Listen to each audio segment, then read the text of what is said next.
I should have known better than to let the college's most infamous hockey captain use my shoulder as a pillow, but the moment he drunkenly wrapped his arms around me and slurred, "There you are, babe." In front of half the campus, my quiet, invisible life was officially destroyed. If you want to find out how a complete introvert accidentally became the fake boyfriend of the most popular guy on campus, don't forget to like this video, leave a comment down below with your thoughts, and subscribe to the channel so you don't miss a single part of this thrilling BL romance. Part 1. The Viral Mistake. I never belonged at parties. For me, a perfect Friday night consisted of a sketchbook, a cup of overly sweet chamomile tea, and the quiet solitude of my dorm room. I liked being invisible. I liked blending into the background while the rest of the college lived out their chaotic, loud, and dramatic lives. But my roommate Leo had a completely different philosophy on life, and unfortunately for me, he was incredibly persuasive. "Noah, you are going to turn into dust if you don't leave this room," Leo had announced, ripping my sketchbook out of my hands. "It's the biggest rush party of the semester. Everyone is going to be there. You are putting on a decent shirt, and you are going to socialize if it kills me." And that was how I ended up sitting in the dimly lit corner of a deafeningly loud fraternity house, wearing an oversized black hoodie, clutching a plastic red cup filled with questionable fruit punch, and questioning every life choice that had led me to this moment.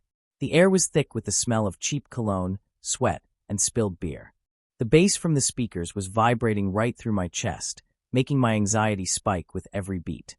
I was actively trying to fuse my body with the cheap full-leather couch, hoping no one would perceive me. And for the first hour, it worked. I was a ghost. Then, the front door swung open, and the entire atmosphere of the room shifted. It was like the Red Sea parting, but instead of Moses, it was Jackson Vance. Jackson was the captain of the university's ice hockey team, and he walked through the party like he owned the building, the campus, and probably the entire city. He was devastatingly handsome, the kind of classically rugged American good looks that belonged on a billboard in Times Square. Messy dark blonde hair that always looked perfectly windblown, broad shoulders that filled out his Letterman jacket, and a smile that had reportedly caused 3 different breakups in our freshman year alone. Girls practically threw themselves at his feet, and guys wanted to be his best friend. He was the golden boy, the untouchable star, and annoyingly enough, the subject of my very secret, very pathetic crush. I'd never spoken to him, of course. We existed in completely different stratospheres. I was the introverted architecture major who tripped over his own shoelaces, and Jackson was the king of the ice rink. I contented myself with stealing quick glances at him across the quad and trying to ignore the flutter in my stomach whenever I heard his loud, booming laugh echo down the hallways. I watched as Jackson wove through the crowd, greeting people with high fives and charming smiles. He looked a little unsteady on his feet, his cheeks flushed with a heavy layer of alcohol. I tore my eyes away, staring down at my fruit punch. "Don't look at him," I scolded myself. "You're a background character, Noah. Act like one." But the universe, apparently, had a deeply twisted sense of humor. I was in the middle of picking at a loose thread on my hoodie when a heavy, solid mass suddenly crashed onto the couch, right next to me. The impact made me jump, spilling a few drops of red liquid onto my jeans. I turned my head, my heart stopping entirely. It was Jackson. He was practically sprawled over the cushions, his heavy breathing cutting through the bass of the music.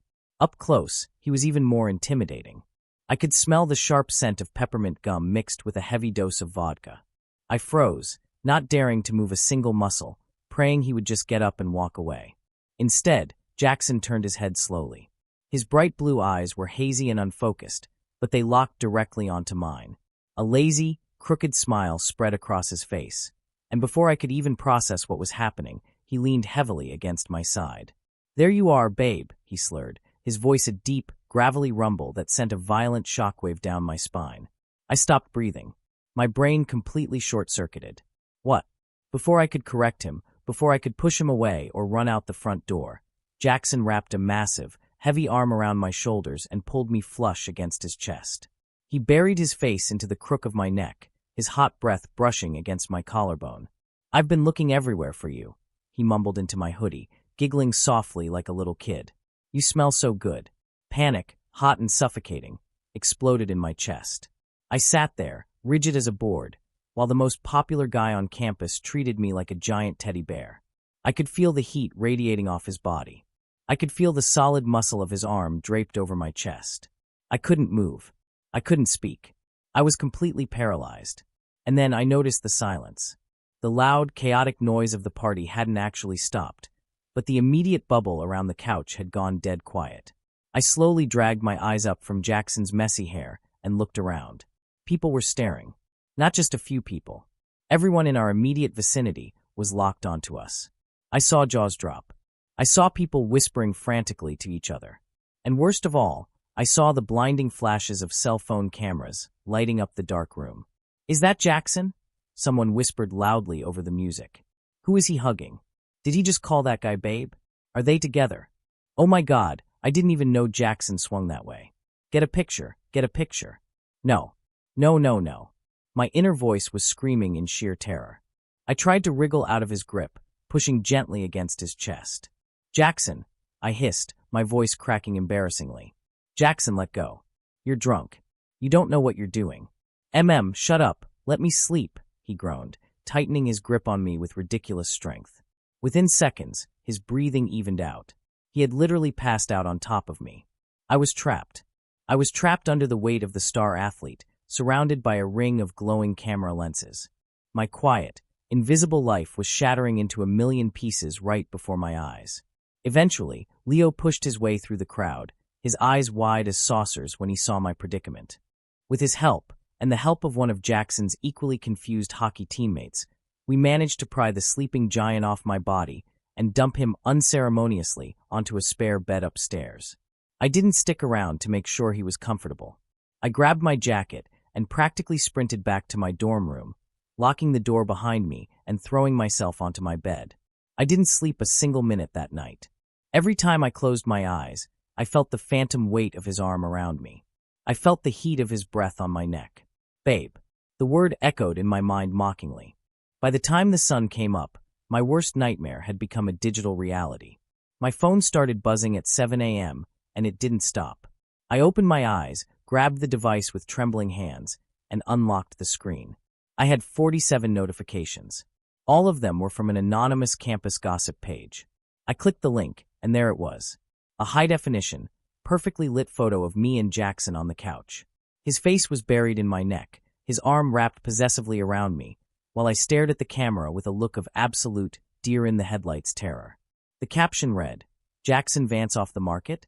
Campus King spotted getting very cozy with a mystery boy at Sigma Chi. Are we looking at the cutest new couple on campus?" I wanted the ground to open up and swallow me whole. I wanted to pack my bags, change my name, and move to a remote cabin in the woods. "Noah," Leo said from his bed, staring at his own phone.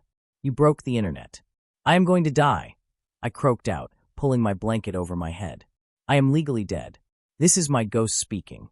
"You have to go to class," Leo reminded me far too cheerfully. "You have that huge art history presentation today. You can't skip." He was right. I couldn't skip. So I did the only thing I could think of. I wore a black baseball cap pulled low over my eyes, wrapped a massive scarf around my face, and fast-walked across the quad like a fugitive on the run. But it didn't matter. The moment I stepped foot into the campus coffee shop to get my morning caffeine fix, the whispers started. Eyes darted toward me. People nudged their friends and pointed. I kept my head down, ordered my coffee, and stood by the pickup counter, silently begging the barista to hurry up so I could escape. Well, if it isn't my famous boyfriend. The deep, familiar voice made my blood run cold. I slowly turned around, clutching my backpack straps for dear life. Jackson Vance was standing right behind me. He looked perfectly rested, completely unbothered, and sickeningly gorgeous in a gray hoodie and sweatpants. He had a slight smirk playing on his lips as he looked down at me, his blue eyes sharp and completely sober. I took a defensive step back. I can explain. I mean, you were drunk. You sat on me. I didn't do anything, I swear." Jackson chuckled, the sound low and rumbling. He rubbed the back of his neck, looking slightly amused. "Yeah, my teammates filled me in this morning. Apparently, I called you babe and used you as a mattress. Sorry about that. I was absolutely wrecked." I exhaled a massive sigh of relief. Okay. He knew it was a mistake.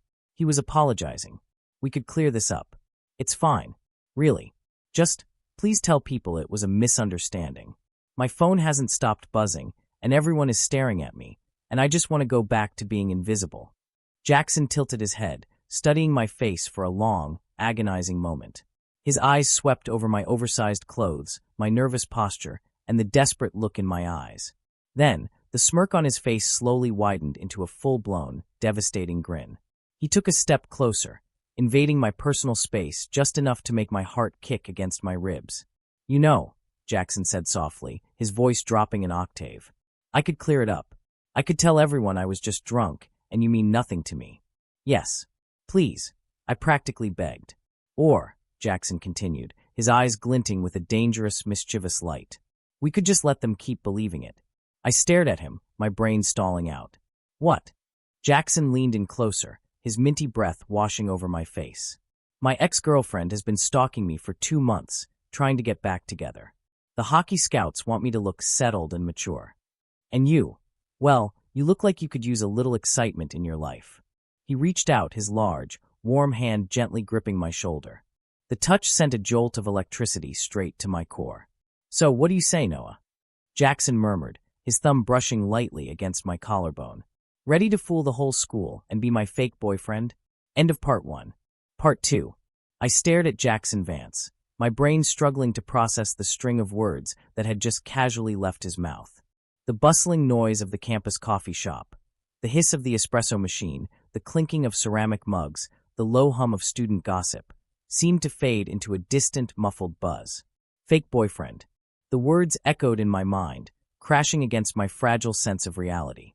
I blinked once, twice, hoping that if I opened my eyes wide enough, I would wake up in my dorm room, realize this was all a stress-induced fever dream brought on by my looming art history midterm, and go about my boring, invisible life. But when I opened my eyes, Jackson was still there. He was still impossibly tall, still devastatingly handsome, and still looking at me with that playful, dangerous smirk that made my stomach do entirely uncharacteristic backflips. "Are you insane?" The question slipped out of my mouth before my notoriously overactive filter could stop it. My voice squeaked slightly at the end, betraying my absolute panic. "Did the alcohol from last night permanently damage your frontal lobe? Because that is the worst idea I have ever heard in my entire life." Jackson let out a rich, genuine laugh. It was a warm, rumbling sound that made a few girls at the nearest table turn their heads and stare dreamily in his direction. He didn't even notice them. His bright blue eyes remained locked entirely on me. "I think it's a brilliant idea," Jackson countered, crossing his arms over his broad chest. The gray fabric of his hoodie pulled tight across his shoulders, and I aggressively forced my eyes to stay glued to his face. "Think about it, Noah. It's mutually beneficial." "How is ruining my life mutually beneficial?"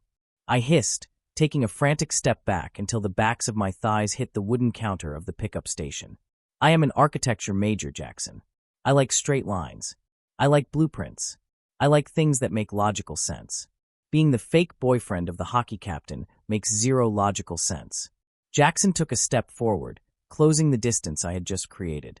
He was so close I could smell the fresh, clean scent of his body wash mixed with the lingering aroma of roasted coffee beans.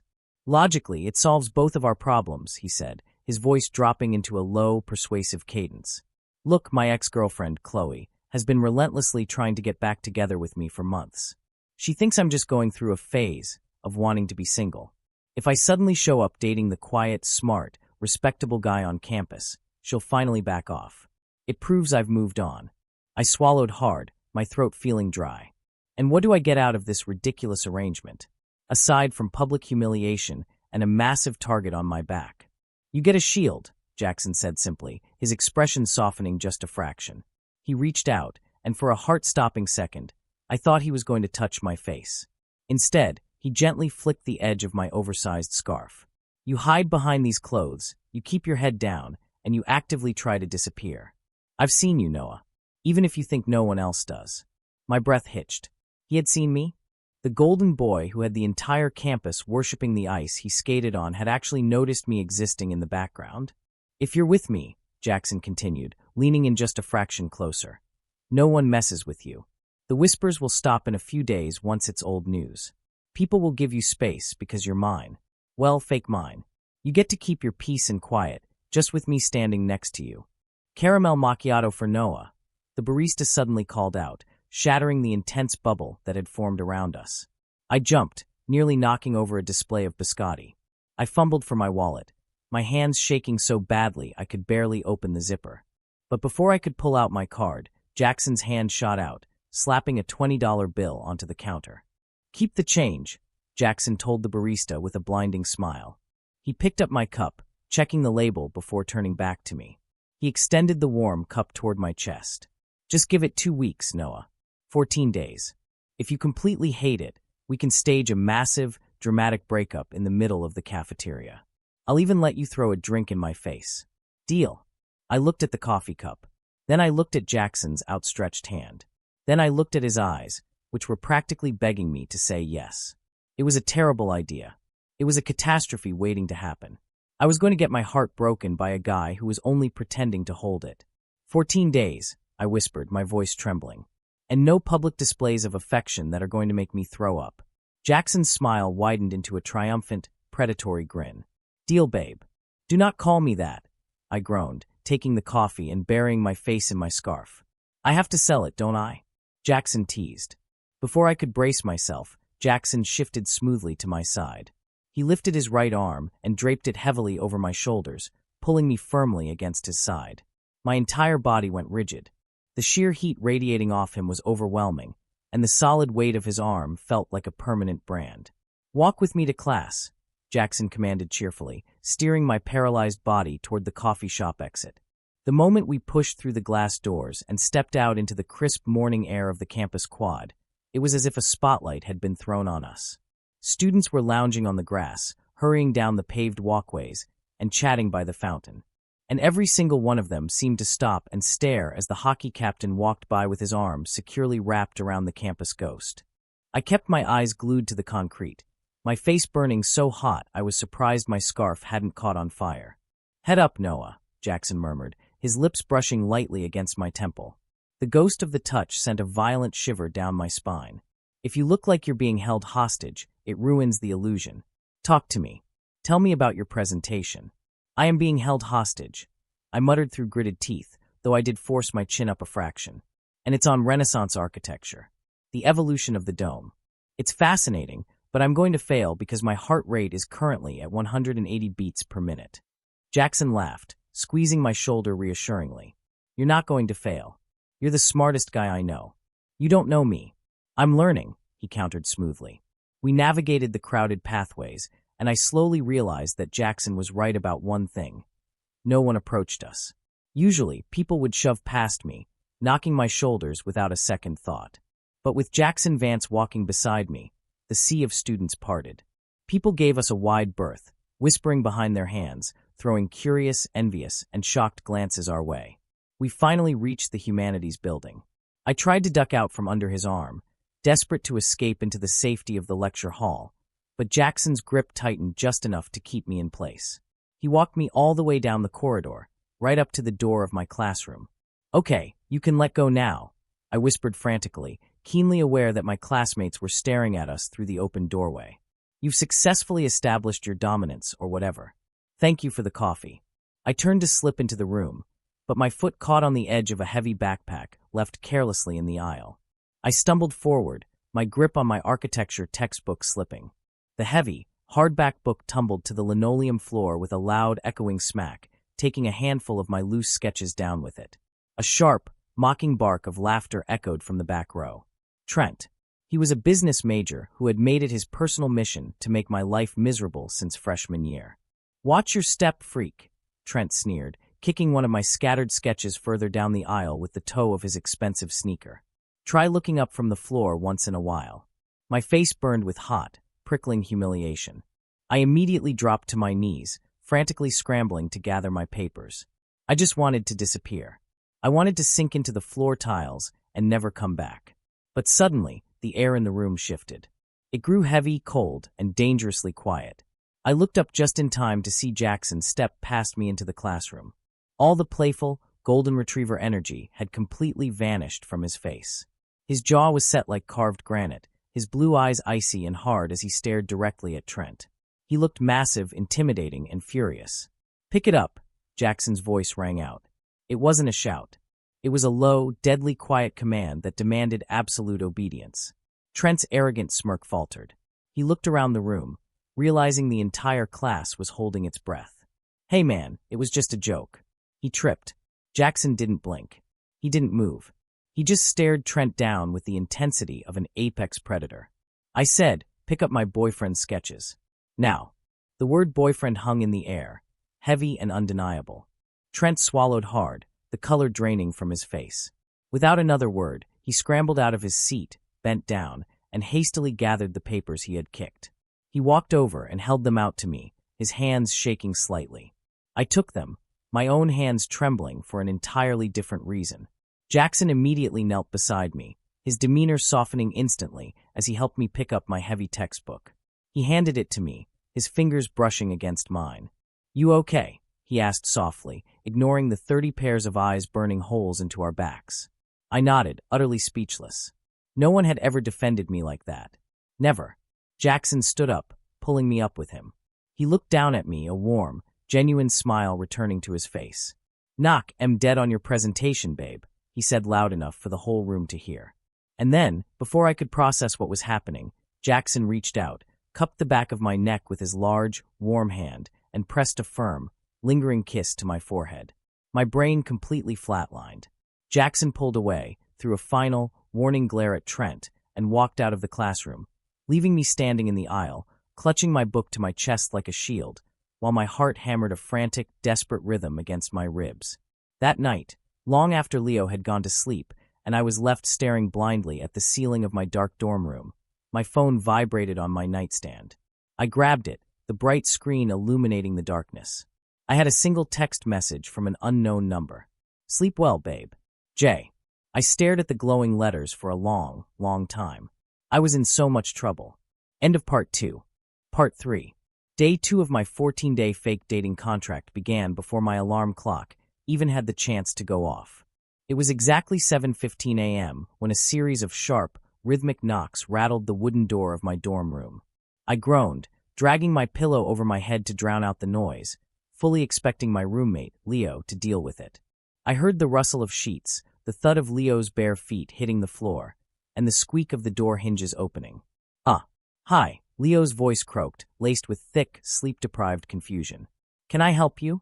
Morning, a deep, criminally cheerful voice replied. Is Noah awake? My eyes snapped open beneath the darkness of my pillow. My heart immediately slammed against my ribs. No, absolutely not. It is too early for this. Noah, Leo repeated, sounding like his brain was struggling to boot up. Yeah, he's in bed. Wait, are you Jackson Vance? Guilty, Jackson laughed, a bright, effortless sound that had no business existing before 8 in the morning. Can I come in? Before Leo could even form a response, the sound of heavy footsteps entered our tiny, cramped dorm room. I ripped the pillow off my face and scrambled backward until my spine hit the headboard. Jackson Vance was standing in the middle of our disaster of a room. He looked entirely out of place among our scattered laundry, towering stacks of architecture textbooks, and half-empty ramen cups. He was wearing a dark blue athletic quarter-zip that made his shoulders look impossibly wide, and his hair was damp from a recent shower. In his hands, he balanced a cardboard drink carrier holding 2 large coffees and a white paper bag that smelled distinctly of warm cinnamon. Leo, who was standing there in nothing but SpongeBob boxers, looked rapidly between Jackson, the coffees, and my terrified face. A slow, knowing smirk spread across Leo's face. I'll just go brush my teeth. Take your time, lovebirds. Leo, wait. I started, but my traitorous roommate grabbed his toiletry bag and practically sprinted out the door, abandoning me to the wolves. Jackson turned his attention fully to me. His bright blue eyes crinkled at the corners as a slow, devastating smile took over his face. He walked over to my bed, placed the coffees and the pastry bag on my cluttered nightstand, and casually leaned his hip against my desk. You look like a cornered raccoon, Jackson observed, looking entirely too amused by my panic. I pulled my blanket up to my chin, glaring at him through my messy, uncombed hair. What are you doing here? It is 7 in the morning. We don't have a scheduled fake dating appointment until my 2 o'clock lecture. Fake boyfriends don't need appointments, babe, Jackson teased, reaching out to tap the tip of my nose. I swatted his hand away, though a traitorous flush crept up my neck at the nickname. Besides, I figured my favorite architecture major couldn't survive on that terrible dining hall coffee. I brought you a vanilla latte with oat milk and an extra shot of espresso, and a cinnamon roll. I paused, my glare faltering. I stared at the cup. How did you know my coffee order? Jackson shrugged, though a faint dusting of pink appeared high on his cheekbones. I pay attention. You ordered it yesterday when I cornered you at the cafe. I didn't know what to do with that information. The idea that Jackson Vance was actually paying attention to me, memorizing my ridiculous, overly specific coffee order while he was busy blackmailing me into a fake relationship, made my chest feel weirdly tight. I reached for the cup, taking a cautious sip. It was perfect. Hot, sweet, and incredibly strong. Thank you, I muttered, refusing to look him in the eye. Don't mention it, Jackson said softly. Eat your cinnamon roll and get dressed. I'm walking you to your morning classes.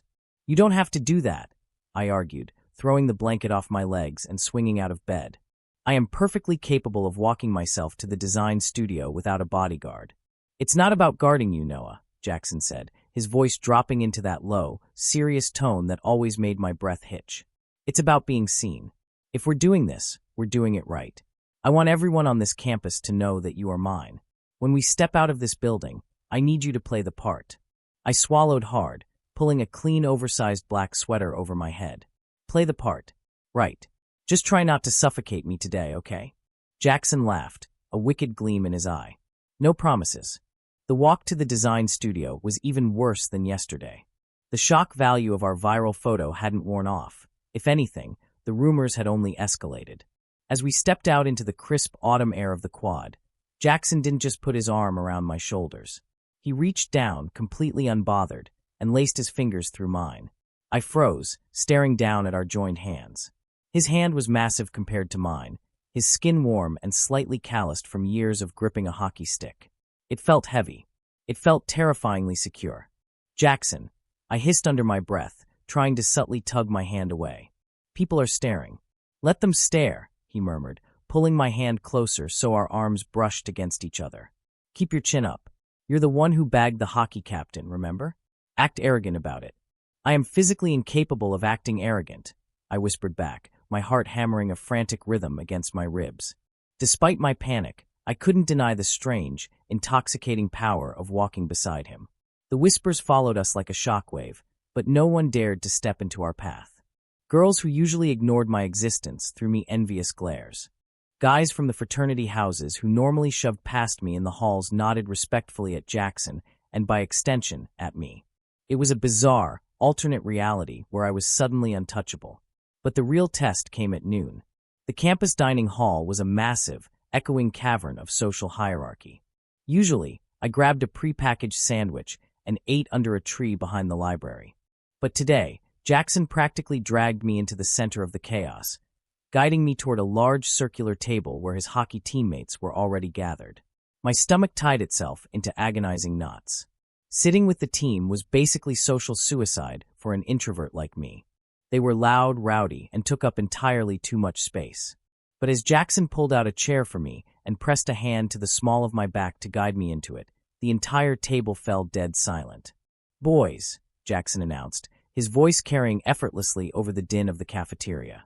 This is Noah, a massive guy with a broken nose and a backwards cap grinned, extending a hand the size of a dinner plate across the table.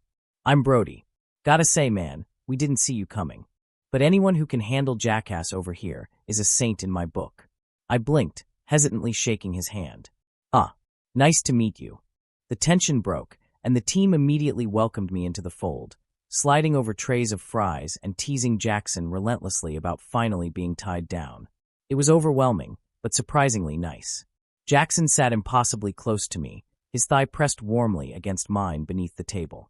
Every time he laughed, the vibration traveled directly into my bones. I was actually starting to relax. I was starting to think I could survive these 14 days. And then, the temperature in the room seemed to drop 10 degrees. Well. A sharp, perfectly manicured voice sliced through the laughter at our table. I didn't believe the rumors, but I guess you really have hit rock bottom, Jackson. I looked up. Standing on the other side of the table was a girl who looked like she had just stepped off the cover of a fashion magazine. She had sleek, blonde hair, piercing green eyes, and a cruel, sharp smile. This was Chloe, the ex-girlfriend, the reason I was currently trapped in this fake relationship. Jackson's entire demeanor shifted instantly. The warmth vanished from his eyes, replaced by a cold, hardened armor. The muscle in his jaw ticked as he looked up at her. "What do you want, Chloe?" "Just wanted to meet the new charity project," she sneered, her green eyes dragging up and down my oversized sweater and messy hair with blatant disgust. "Really, Jackson? A wallflower? I know you're trying to make me jealous, but this is just pathetic." He looks like he's going to cry if I speak too loudly. A few of the hockey players shifted uncomfortably, looking between Jackson and Chloe. Jackson opened his mouth, his hands balling into fists on the tabletop, clearly ready to tear into her. But before he could say a word, something inside me snapped. Maybe it was the sheer adrenaline of the situation. Maybe it was the fact that I was tired of people like her looking at me like I was dirt on their shoes. Or maybe, entirely by accident, I was actually starting to care about the guy sitting next to me. I didn't think. I just acted. I reached out and placed my hand flat against the center of Jackson's chest, effectively stopping him from speaking. Beneath my palm, I felt his heart give a violent, sudden jolt. I didn't look at him. I kept my eyes locked entirely on Chloe, my face a mask of absolute architectural calm. "A foundation built on obsession is bound to collapse, Chloe," I said, my voice shockingly steady and loud enough for the surrounding tables to hear. The dining hall around us went eerily quiet. Jackson isn't a project, and he isn't trying to make you jealous. He just finally found someone who prefers listening to him rather than using him as an accessory. Move on before you embarrass yourself further. The silence that followed my words was deafening. Chloe's jaw actually dropped. The smug, cruel mask shattered, replaced by a deep, ugly flush of pure humiliation. She opened her mouth to retort, but found absolutely nothing to say. She spun on her designer heel and practically stormed out of the dining hall, the click-clack of her shoes echoing in the quiet room. For a terrifying second, I thought I had ruined everything. I slowly pulled my hand back from Jackson's chest, my internal panic setting in. Oh my God, what did I just do? I just picked a fight with the queen of the campus. I slowly turned to look at Jackson, expecting him to be angry that I had escalated the situation. Instead, Jackson was staring at me like he had never seen me before. His blue eyes were wide, dark, and filled with an intense, burning heat that made all the breath leave my lungs. The rest of the table erupted into cheers and laughter, Brody slapping the table in hysterics, but Jackson didn't look away from me. Without a word, he grabbed my hand, laced his fingers through mine, and stood up, pulling me out of my chair. "We're leaving," Jackson muttered to the team, his eyes still locked on mine. He didn't wait for a response. He dragged me out of the dining hall, his grip on my hand tight and urgent. He didn't stop walking until we reached the heavy oak doors of the campus library. He pulled me inside, bypassing the main studying areas, and dragged me deep into the labyrinth of towering bookshelves in the dusty, deserted archives section. The moment we were completely hidden from view, surrounded by the smell of old paper and dust, Jackson pushed me gently against a bookshelf. He stepped directly into my personal space, towering over me. The playful, golden boy facade was entirely gone. He planted one hand on the wooden shelf beside my head, caging me in. He was breathing heavily, his chest rising and falling rapidly. "Jackson," I breathed out, my back pressed flat against the spines of the old encyclopedias. "What are you?" "Why did you say that?" he interrupted, his voice dropping into a rough, gravelly whisper. His eyes were tracing every inch of my face, dropping to my lips before snapping back up to my eyes. "Why did you defend me like that?" I was just playing the part," I stammered, my heart beating so fast I was sure he could hear it in the quiet library. "Like you told me to. I was just doing my job as the fake boyfriend." Jackson leaned in closer, until I could feel the heat of his breath on my skin. He reached up with his free hand, his knuckles lightly brushing against my cheekbone. The touch was so tender, so completely at odds with his intense expression, that it made my knees weak. "You're a terrible liar, Noah," Jackson murmured, his thumb coming to rest just at the corner of my jaw. "And 14 days. He trailed off, his gaze dropping to my mouth again. He tilted his head, closing the distance until our noses were practically brushing. I couldn't move. I couldn't breathe. I was entirely trapped in the gravity of him. 14 days isn't going to be enough," he whispered against my lips. End of Part 3. Part 4. I was entirely paralyzed, pinned between the solid wall of vintage encyclopedias and the radiating heat of Jackson Vance's body. The dusty, hushed atmosphere of the library's archive section felt suddenly suffocating. Every instinct I possessed screamed at me to step back, to create distance, to put my walls back up before this ridiculous fake dating arrangement completely destroyed my carefully constructed reality. But I couldn't move. Jackson was looking at me with a startling intensity, his brilliant blue eyes darkened by the shadows of the narrow aisle. His large hand remained flattened against the bookshelf right beside my head, effectively caging me in, while the thumb of his other hand continued to trace the line of my jaw with agonizing slowness. I could feel the erratic, heavy thump of my own heartbeat echoing in my ears, completely out of rhythm. 14 days isn't going to be enough, Jackson whispered again, his voice dropping into a rough, gravelly register that sent a violent shiver down my spine.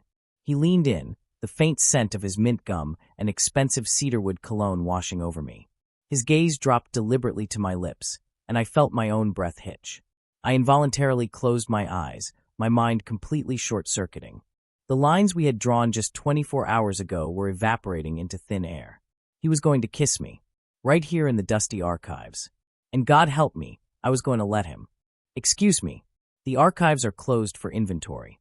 A sharp, reedy voice sliced through the heavy tension like a physical blade. I gasped, my eyes flying open, and practically shoved Jackson backward. Standing at the end of the aisle, holding a towering stack of reference books and glaring at us over the rim of her half-moon spectacles, was the head librarian, Mrs. Higgins. She looked absolutely scandalized. "This is a place of academic study, not a lover's lane," she snapped, tapping a stern finger against the spine of a dictionary. "Out, both of you, before I report you to the dean of students." My entire face flooded with a heat so intense I thought I might spontaneously combust. I ducked my head, clutching my backpack to my chest like a shield. "I am so sorry. We were just leaving. So sorry." I didn't wait for Jackson. I squeezed past him, nearly tripping over my own sneakers in my desperate haste to escape the aisle. I speed-walked out of the library, my chest heaving as I pushed through the heavy oak doors and stepped out into the cool, crisp afternoon air. "Hey, Noah, wait." I didn't stop until Jackson caught up to me, his large hand wrapping gently but firmly around my bicep to halt my frantic retreat. He pulled me around to face him. He didn't look embarrassed in the slightest. In fact, he looked wildly amused. A crooked, breathless grin was plastered across his unfairly handsome face. "Are you trying to set a new campus record for the 100-meter dash?" Jackson teased, his chest rising and falling as he looked down at me. "I am trying to survive the day without dying of mortification," I hissed, pulling my arm out of his grasp and running a shaky hand through my hair. "We almost just. Mrs. Higgins almost. Jackson, what are we doing?" Jackson's smile softened, the playful arrogance melting into something much more genuine and dangerously sincere. He took a single step closer, invading my space all over again. "I think you know what we're doing, Noah." "We're pretending," I reminded him, though my voice lacked any real conviction. "For your ex. For your hockey scouts." "Right," Jackson said softly, his eyes searching mine. "Pretending."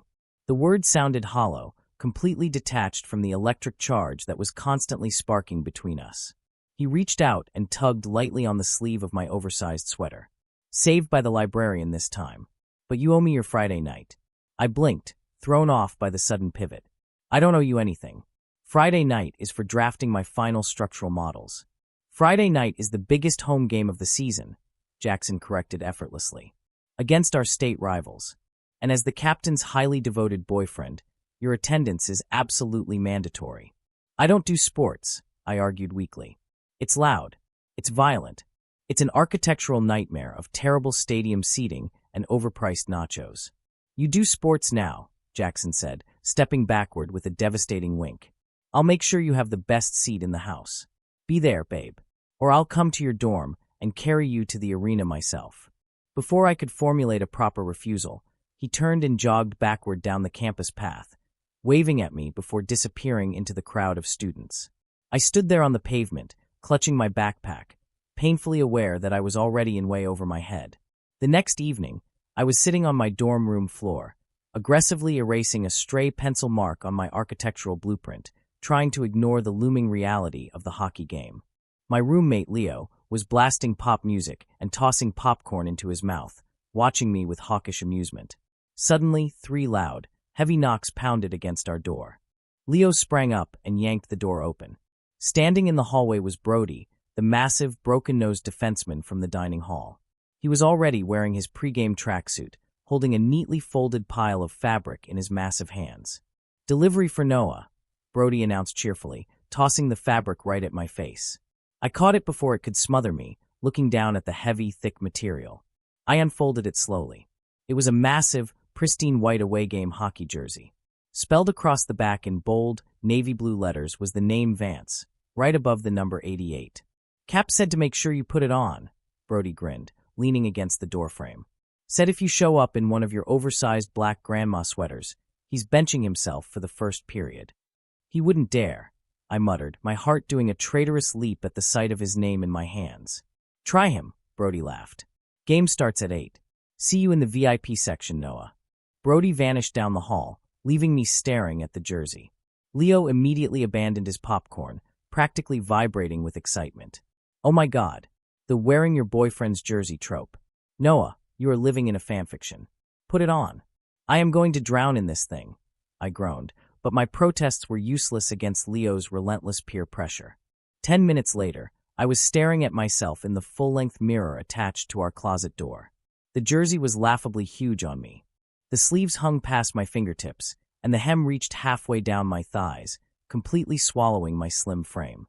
But looking at the word Vance stretched across my shoulders, it did something entirely unreasonable to my pulse. The ice arena was a sensory overload of colossal proportions.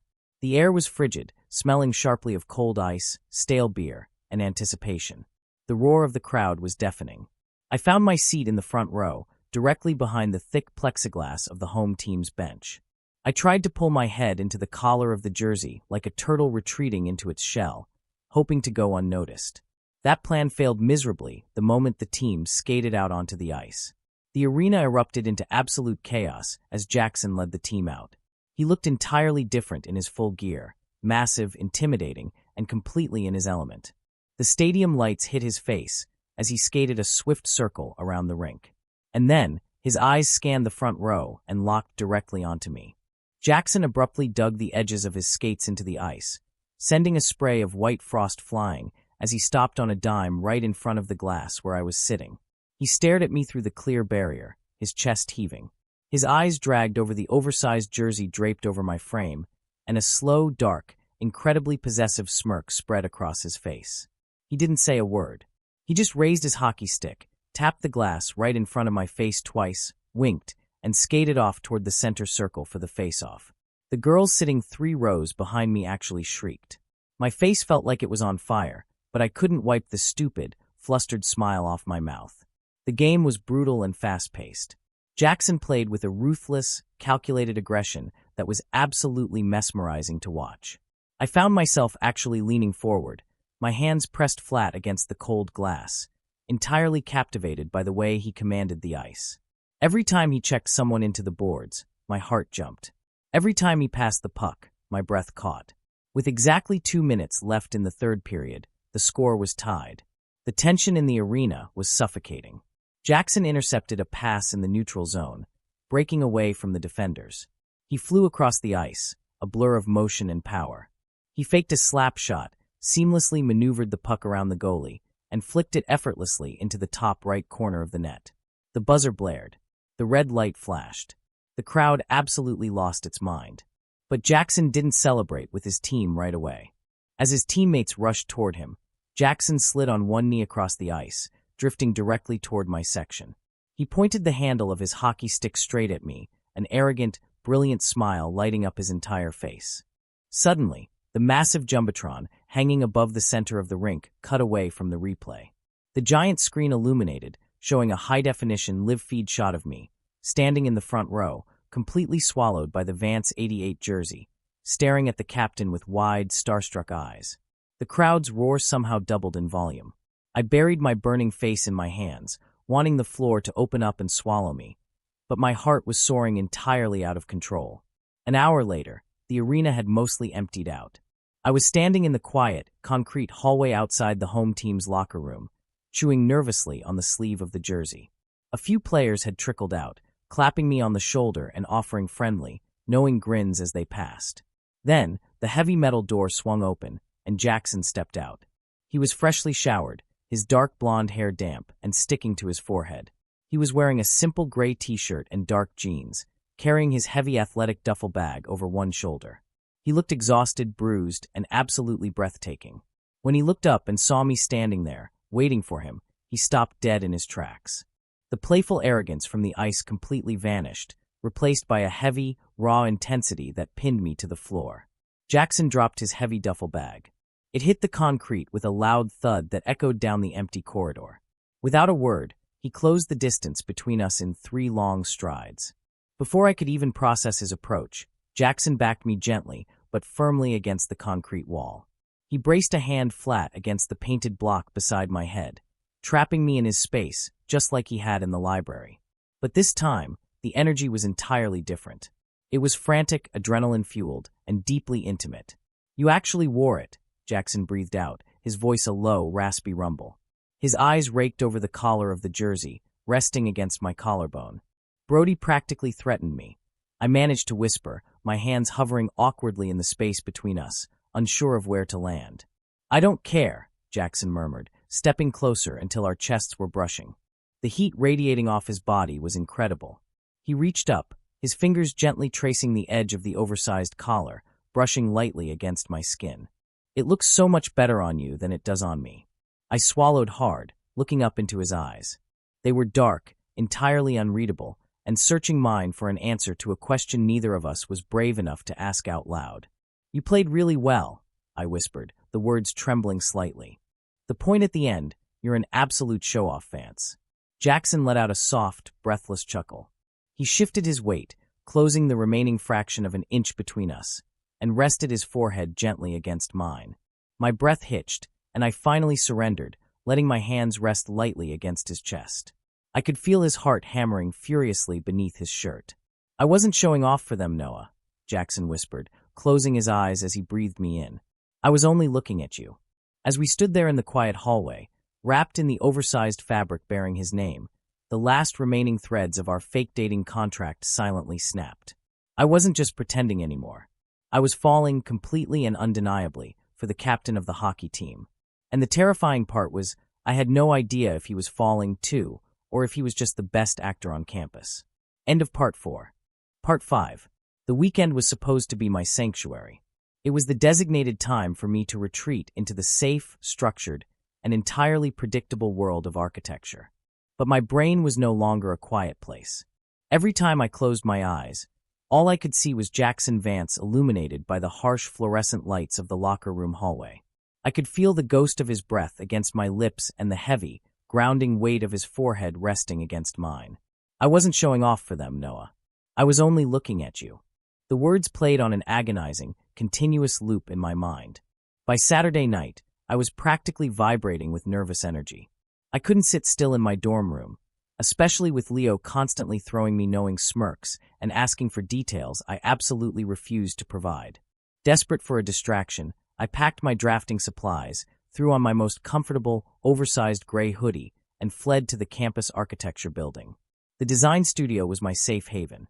At 11 o'clock on a Saturday night, it was completely deserted. The massive room smelled of graphite, erased rubber, and the sharp tang of superglue. I claimed my usual drafting table near the back corner, plugged in my headphones, and immersed myself in constructing a complex balsa wood scale model for my midterm project. For 3 glorious hours, the world made sense. There were no viral photos, no jealous ex-girlfriends, and no terrifyingly handsome hockey captains scrambling my internal logic.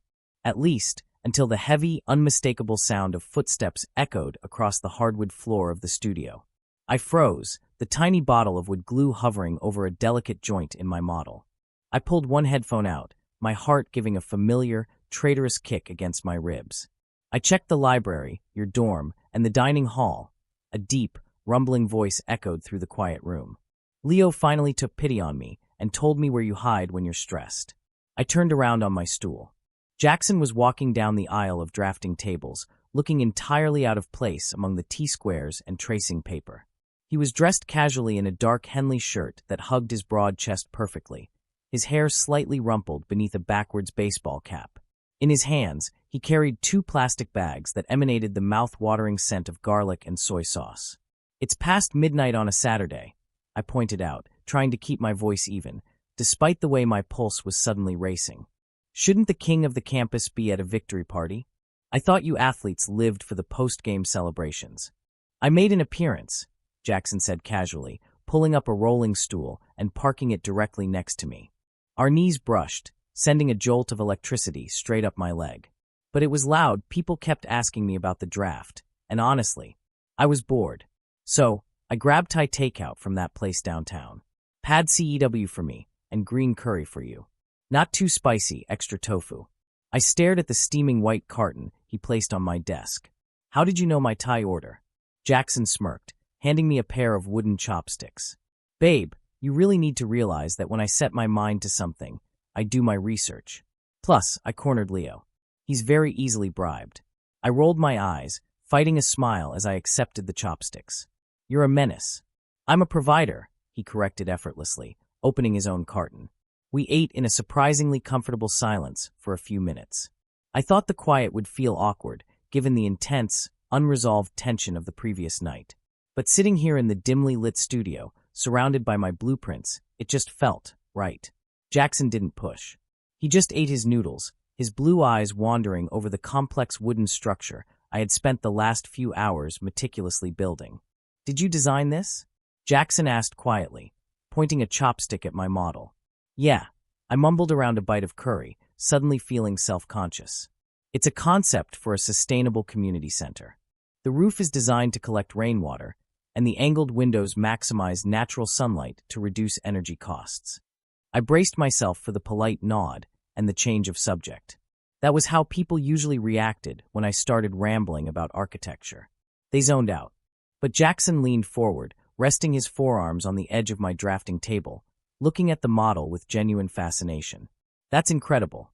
So the pitch of the roof here," he pointed gently to a delicate balsa wood slope, "that funnels the water directly into a filtration system." My eyes widened. "Yes, exactly. The central column houses the internal piping." For the next 20 minutes, I completely forgot to be nervous. I found myself passionately explaining weight distribution, tensile strength, and eco-friendly insulation. Jackson listened to every single word. He asked questions. He looked at my messy, graphite-smudged blueprints like they were masterpieces. No one had ever looked at my work like that. No one had ever looked at me like that. "You're going to be brilliant at this, Noah," Jackson said softly, his eyes flicking up from the model to meet mine. "You're going to build things that actually matter." The absolute sincerity in his voice made my throat feel tight. I looked down at my hands, picking nervously at a dried piece of glue on my thumb. "Why are you here, Jackson? Really? There's no one here to see us. Chloe isn't lurking behind a drafting table. You don't have to pretend when we're alone." Jackson let out a heavy, quiet sigh. He set his takeout carton down and turned his stool so he was fully facing me. In the dim light of the studio lamp, he looked suddenly exhausted. The Golden Boy armor had cracked, revealing something vulnerable underneath. "Everyone out there looks at me and sees a commodity," Jackson said, his voice dropping into a rough whisper. "The coaches see a championship trophy. The scouts see a draft pick. The girls at the parties see a status symbol. It's exhausting, Noah. I have to be on all the time. I have to be the loud, arrogant, perfect captain." He reached across the space between us, his large hand gently covering mine on the drafting table. His thumb brushed over my knuckles, the touch so tender it made my breath hitch. "But you don't care about any of that," Jackson continued, his blue eyes searching mine. "You don't care about hockey. You don't care about my reputation. When I'm with you, I don't have to perform. You ground me. I'm here because this is exactly where I want to be." My heart did a violent, soaring leap in my chest. I couldn't speak. I just sat there, my hand trembling slightly beneath his warm palm, terrified by how fast and how hard I was falling for a guy who was supposed to be a fake. The serene bubble we built that night shattered completely the next afternoon. Sunday was the architecture department's open critique session in the main gallery. Students displayed their current projects, and professors and teaching assistants walked around offering feedback. It was a high-stress environment, and I was already incredibly anxious about displaying my unfinished sketches. I was standing by my presentation board when Julian approached. Julian was a senior, the head teaching assistant, and notoriously pretentious. He wore tailored suits to morning lectures and spoke with an affected, overly sophisticated drawl. "Noah, brilliant line work as always," Julian purred, stepping far too close to me. He leaned over my shoulder to inspect my sketches, his chest practically brushing against my back. "Your understanding of spatial dynamics is quite breathtaking." Thank you, Julian," I said stiffly, taking a distinct step to the left to put some distance between us. Julian smoothly followed my movement, closing the gap again. He reached out, his fingers lightly brushing over the hand that was resting on the edge of the display table. "You have such delicate hands for drafting. It's a rare talent. I'd love to mentor you privately. Maybe we could discuss your portfolio over drinks at my apartment tonight." My skin crawled. I opened my mouth to firmly decline, but before a single word could leave my lips, the atmosphere in the gallery shifted violently. A massive, solid body stepped directly between Julian and me. The temperature in our immediate vicinity seemed to plummet to freezing. It was Jackson. He had materialized out of nowhere, dressed in his heavy Letterman jacket, looking like a towering wall of sheer, unadulterated intimidation. He didn't raise his voice. He didn't have to. The dark, lethal glare he leveled at Julian was enough to make the older student physically recoil. "He's busy tonight," Jackson said, his voice a low, dangerous rumble that vibrated right through the floorboards. "He's busy every night. And if you ever touch his hands again, you're going to need a new set of your own to finish your degree. Do we understand each other?" Julian turned pale, his pretentious swagger completely evaporating. I was just offering academic guidance. No offense intended." "Walk away," Jackson commanded softly. Julian didn't hesitate. He practically sprinted toward the other side of the gallery, disappearing into the crowd of students. I stood there, completely stunned, staring at Jackson's broad back. His shoulders were tense, his hands balled into tight fists at his sides. I waited for a moment, then reached out and gently laid my hand on his arm. The muscle beneath his jacket was coiled tight as a spring. "Jackson," I whispered. He took a deep breath, the tension slowly draining out of him, and turned to face me. The lethal anger in his eyes softened the moment he looked at me, replaced by a fierce, undeniable protectiveness. Without caring who in the gallery was watching, he wrapped an arm around my waist and pulled me flush against his side. "Let's get out of here," he muttered. I didn't argue.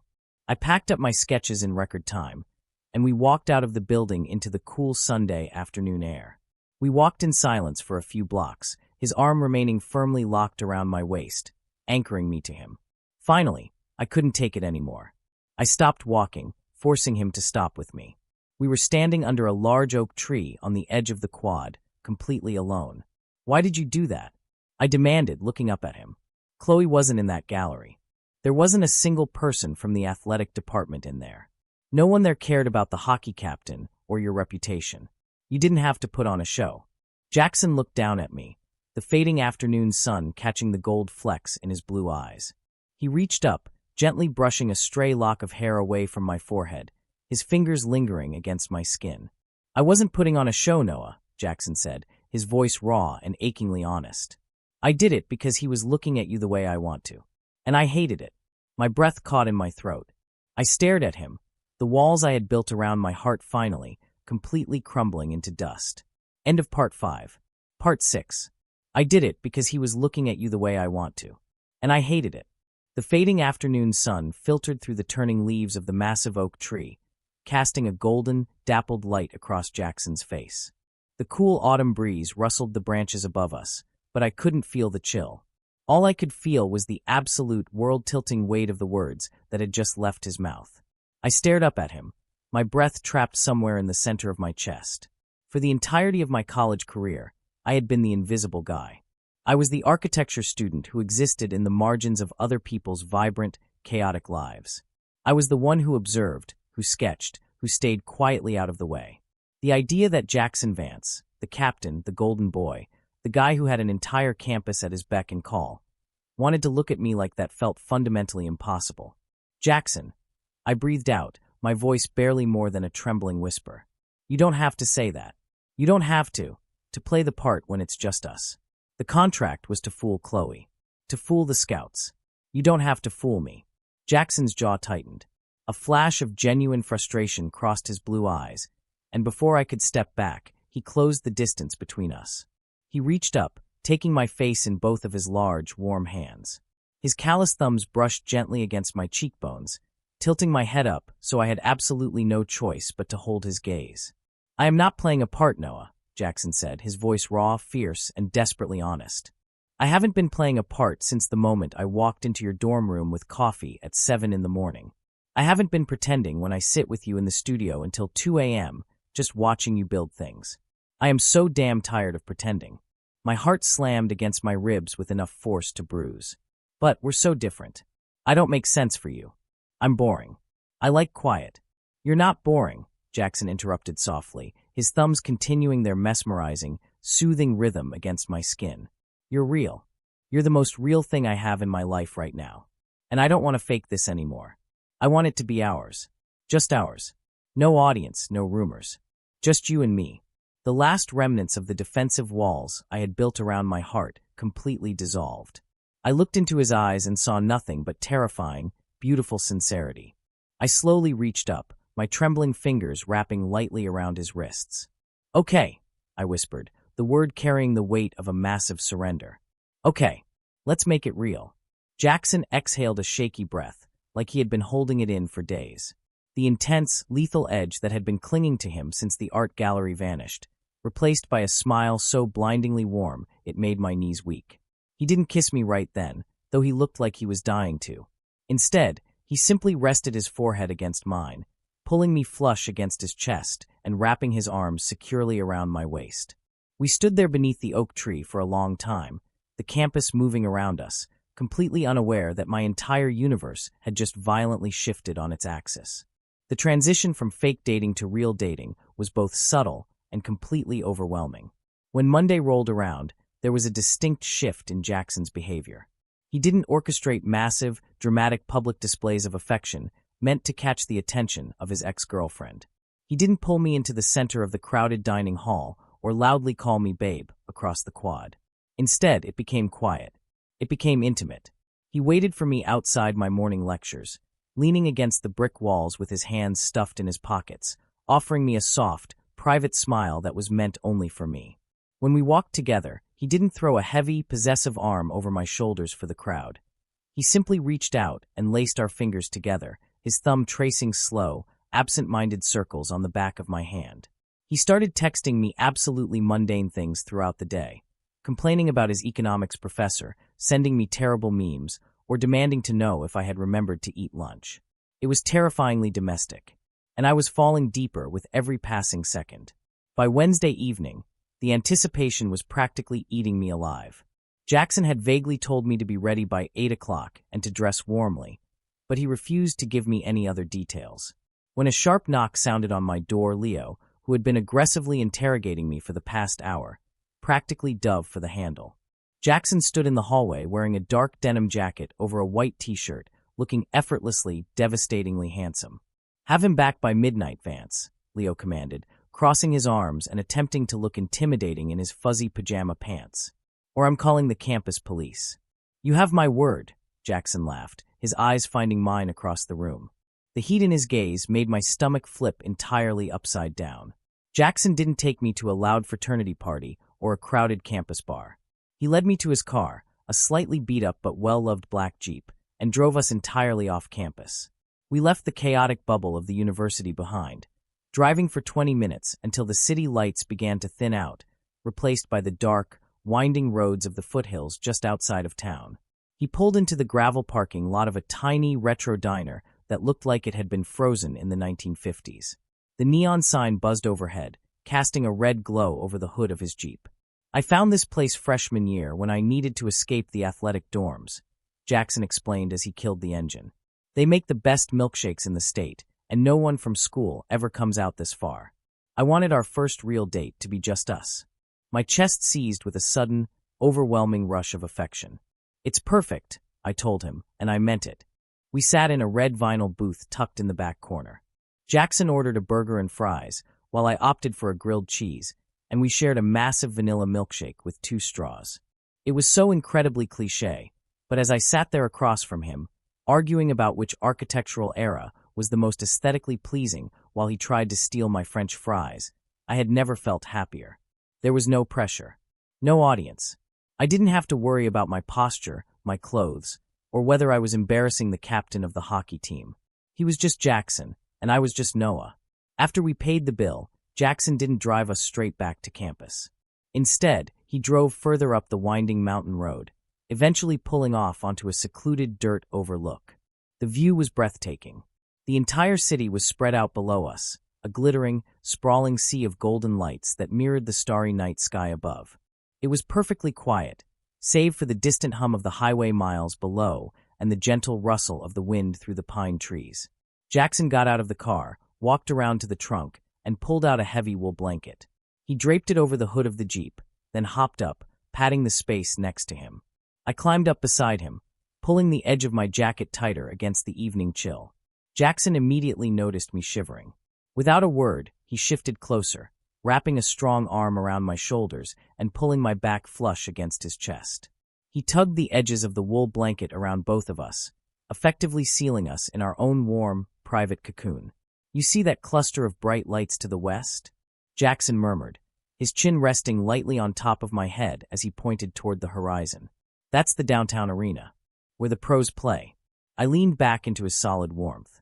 "Is that where you want to be next year?" I felt his chest rise and fall in a slow, deep sigh. "It's where everyone expects me to be. The scouts are talking about a first-round draft pick. My dad already has the celebration party planned in his head. But honestly, Noah, sometimes I look at that arena and I just feel completely exhausted." I turned my head slightly, looking up at his profile in the moonlight. "Then what do you want, Jackson?" He fell silent for a long moment. Then, slowly, he shifted his gaze down to meet mine. The moonlight caught the sharp angles of his face, highlighting the raw vulnerability in his eyes. "I just want to be happy," Jackson whispered softly. "I want to stop playing a character. I want to spend my Saturday nights eating takeout in a quiet studio, watching someone I care about build things." My breath hitched. The air between us suddenly felt electric, heavy with the weight of everything we hadn't yet done. Jackson lifted his hand from where it was wrapped around my waist. His knuckles brushed lightly against my jawline, sending a cascade of shivers down my spine that had absolutely nothing to do with the cold air. His fingers trailed upward, gently weaving into the hair at the nape of my neck. "Can I kiss you?" Jackson murmured, his voice dropping into a rough, desperate rasp. "For real this time. No librarians. No audiences. Just us." "Yes," I breathed out, my eyes fluttering shut. "Please." Jackson didn't hesitate. He leaned in, and his lips met mine. It wasn't a gentle, hesitant first kiss. It was deep, hungry, and entirely consuming. His mouth was warm and tasted faintly of vanilla milkshake, his hand tightening in my hair as he pulled me closer. I gasped softly against his lips, my hands blindly reaching up to grip the fabric of his denim jacket.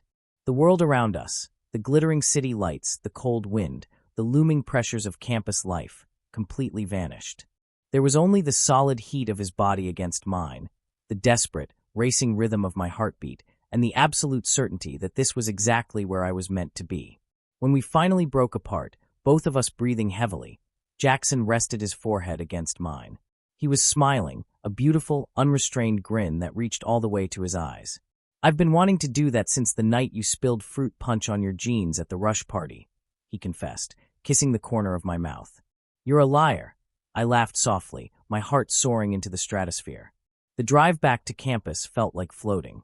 The next morning, I woke up feeling like a completely different person. The anxiety that usually plagued my chest was gone, replaced by a warm, buzzing glow. I walked into the student lounge before my morning lecture, holding 2 coffees, one for me and a vanilla latte for Jackson. I was smiling like an idiot, practically humming to myself as I navigated through the scattered couches. I spotted Leo sitting at our usual corner table, but he wasn't doing his homework. He was staring at his phone, his face completely pale. Next to him sat 2 girls from my art history class, whispering furiously. "Leo," I asked, approaching the table. "What's going on?" Leo looked up at me, and my stomach immediately dropped. He didn't look excited. He looked absolutely devastated on my behalf. He didn't say a word. He just slowly slid his phone across the wooden table toward me. I set the coffees down and picked up the device, my hands suddenly trembling. It was a screenshot of a private Instagram story, posted by Chloe late last night. It wasn't a photo. It was a screenshot of an iMessage conversation. The top name read, Jackson Redheart. The message from Jackson read, sorry. Just needed time to figure things out and get people off my back. I'll make it up to you. Hope you're okay. The timestamp on the message? 3 days ago. Right after we had our moment in the library. Right when he was telling me that 14 days wasn't going to be enough. Beneath the screenshot, Chloe had added her own caption in bold pink letters. Guess who finally came back around? Fake relationships always have an expiration date. Nail polish. The bustling noise of the student lounge faded into a high-pitched ringing in my ears. The warm, beautiful bubble Jackson and I had built on the mountain overlook violently shattered, leaving me standing in the wreckage, completely and utterly humiliated. End of Part 6. Part 7. The high-pitched ringing in my ears completely drowned out the ambient noise of the student lounge. The chatter of my classmates, the hiss of the espresso machine, the rustle of textbooks, it all faded into a heavy, suffocating static. I stared at the glowing screen of Leo's phone, my eyes tracing the harsh, pixelated letters over and over again. Sorry. Just needed time to figure things out and get people off my back. I'll make it up to you. Hope you're okay. The timestamp glared at me mockingly. He had sent that 3 days ago. That was Wednesday. The very same day he had pinned me against the bookshelf in the library archives. The same day he had looked into my eyes, his breath ghosting over my lips, and told me that 14 days wasn't going to be enough. While I had been standing there, my heart beating entirely out of my chest, completely terrified by how fast I was falling for him, he had been texting Chloe. He had been apologizing to her, getting people off my back. That's all I was to him. A convenient shield. A pawn in whatever toxic, twisted game he was still playing with his ex-girlfriend. And last night, on the mountain overlook, under the stars, that had just been the grand finale of his performance. A wave of nausea, cold and sharp, hit my stomach. My hands started to shake so violently that I had to put Leo's phone back down on the table before I dropped it. Noah, Leo said softly, his voice cutting through the static. He reached out, his hand hovering hesitantly over my arm. Noah, I am so sorry. I didn't want to show you, but everyone is seeing it. It's all over the campus group chats. I couldn't look at him. I couldn't look at the pity in my roommate's eyes, or the whispered gossip of the girls sitting next to us. The absolute, crushing weight of my own humiliation was suffocating me. I had broken my own fundamental rule. I had stepped out of the background. I had let myself believe that someone like Jackson Vance could actually want someone like me. I have to go, I whispered, the words scraping against my tight throat. Noah, wait your coffee. I didn't wait. I turned on my heel and practically ran out of the student lounge. I ignored the confused glances of the students I shoved past in the hallway. I pushed through the heavy double doors of the building and stepped out into the freezing morning air, pulling my oversized hoodie tight around my chest as if it could physically hold my shattered pieces together. I didn't go to my architecture lecture. I didn't go to the design studio. I went straight back to my dorm room, locked the door, and crawled into bed, pulling the heavy comforter entirely over my head. My phone started buzzing 10 minutes later. Jackson, hey, where are you? Got your coffee waiting. Jackson, did you oversleep? Jackson, Noah, is everything okay? Jackson, babe, talk to me. What's going on? By noon, there were 5 missed calls. By evening, there were 14 texts. I read every single one of them, the blue light of my screen illuminating the dark sanctuary of my blanket fort. Every word he typed felt like a physical blow. How could he lie so easily? How could he text me with that same warm, teasing affection when he had already gone back to her? I turned my phone off and shoved it under my pillow. For the next 3 days, I became a ghost again. A highly elusive, miserable ghost. I skipped the dining hall entirely, surviving on the granola bars Leo silently left on my desk. I took the long, backway paths across campus to avoid the quad. I slipped into my lectures late and left the second the professor dismissed us, terrified that Jackson would be waiting for me by the door. He tried. God, he tried. He waited outside the humanities building on Thursday, but I slipped out through the loading dock. He knocked on my dorm room door on Friday night, his heavy, rhythmic knocks echoing down the hallway for 10 agonizing minutes before he finally walked away. It was easier to avoid him than to face him, because facing him meant admitting out loud that I had been stupid enough to fall in love with a lie. But hiding forever wasn't an option. By Monday afternoon, I absolutely had to go to the architecture building to turn in my midterm blueprints. I waited until the late afternoon, hoping the campus would be mostly empty. I kept my head down, my black baseball cap pulled low, clutching my cardboard portfolio tube to my chest. I made it to the studio, dropped my project off on the professor's desk, and let out a massive sigh of relief. I had survived. I pushed open the heavy wooden doors of the architecture building to leave, stepping out onto the wide concrete steps, and stopped dead in my tracks. Jackson was sitting on the bottom step. He didn't look like the untouchable king of the campus. He wasn't surrounded by his loud teammates, and he wasn't wearing his arrogant golden boy smirk. He was wearing the same dark denim jacket from our date on the mountain, his shoulders slumped, his elbows resting heavily on his knees. His dark blonde hair was an absolute mess, like he had been running his hands through it for days. He looked exhausted. He looked miserable. And I hated that a tiny, pathetic part of me still wanted to run down the stairs and comfort him. He heard the heavy doors close and looked up. The moment his blue eyes locked onto mine, he shot to his feet.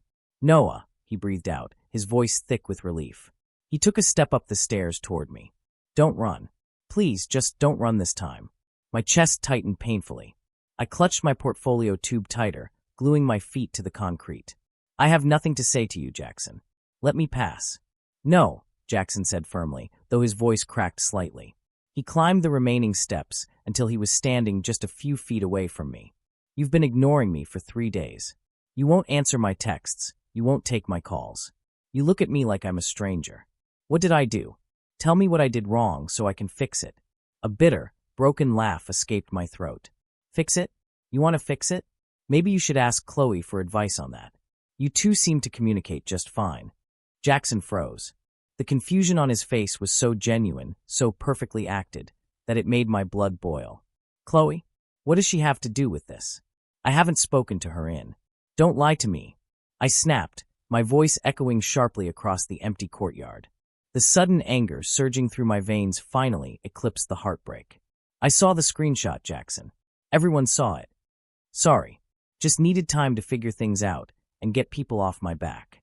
You sent that to her 3 days ago." All the color instantly drained from Jackson's face. He looked like I had just punched him in the stomach. His mouth opened, but no words came out. What was I supposed to think? I demanded, my voice trembling as tears stung the back of my eyes. What was I supposed to feel when that message showed up on her story right after you told me you were done pretending? Right after you kissed me?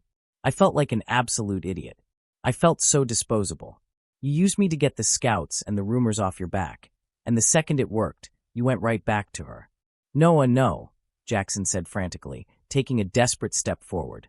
He reached out, his hands hovering in the air as if he was afraid to touch me. "That's not what happened. I swear to God, that is not what that text meant." "Then what did it mean?" I challenged, a single tear escaping and tracking hot down my cheek. "Explain it to me. Make it make sense." Jackson dragged a shaking hand through his hair, his chest heaving. "The dining hall," he started, his voice raw. "That day you stood up for me. You humiliated her in front of the entire team. She ran out crying. So you felt sorry for her," I said flatly, the chill returning to my bones. "I felt guilty," Jackson pleaded, his blue eyes begging me to understand. "I dated her for 2 years, Noah. She was toxic, and she wouldn't let me go, but I still cared about her as a person. I sent that text because I wanted to offer her closure. I was trying to be decent, not romantic. The people on my back part. I meant the team. The guys were relentless about her. The coaches were lecturing me about the drama. I just wanted it all to end." I stared at him, my heart hammering against my ribs. "You told her you would make it up to her." "I meant as a friend." Jackson ran a hand over his face in pure frustration. "I meant I would buy her a coffee and apologize for letting the team laugh at her. I didn't know she was going to screenshot it. I didn't know she was going to crop out the rest of the conversation where I explicitly told her we were never getting back together. I wasn't hiding it from you. I didn't think." "No, you didn't think," I whispered, looking down at my worn sneakers. "You didn't think about how it would make me look. You didn't think about how it would make me feel." "I know," Jackson said, his voice dropping into a broken, desperate whisper. He closed the final gap between us, standing so close I could feel the heat radiating from his body. "I messed up. I should have told you I texted her. But you have to believe me, Noah. You have to. I didn't lead her on. It meant absolutely nothing. Not compared to you." I squeezed my eyes shut, trying to block out his voice, trying to block out the magnetic pull he always had on me. Why should I believe that? You're Jackson Vance. You can have anyone you want. You've had everyone you want. Why would I ever think I'm different? The silence that stretched between us was deafening. I could hear the wind rustling the leaves of the nearby trees. I could hear his heavy, jagged breathing. When Jackson finally spoke, his voice was so quiet, so incredibly vulnerable, it forced my eyes open. "Because I never stayed with anyone before you," Jackson said softly. I blinked, my breath catching in my throat. "You're not just a crush, Noah," Jackson continued, his eyes locked onto mine with a fierce, unwavering intensity. "You're not a fake boyfriend, or a convenient shield, or a story I tell to make myself look better. You're the first thing I think about when I wake up. You're the reason I even know what peace feels like. You're the only person I've ever felt this way about." He slowly reached into the pocket of his denim jacket. He pulled out a closed fist, then gently took my hand and pressed something small and hard into my palm. I looked down. Resting in the center of my hand was a cheap, plastic keychain. It was the kind you get from those little coin-operated machines at bowling alleys. Stamped onto the glittering pink plastic, in bold, slightly crooked letters, was a single word. "Babe." I stared at the ridiculous piece of plastic, a watery, broken laugh bubbling up in my chest despite the tears still wet on my cheeks. "Figured it was finally time to officially own the name that started all this," Jackson murmured, a small, hopeful smile pulling at the corner of his mouth. He reached up, his thumb gently wiping away the tear track on my cheek. "Tell me you believe me. Please."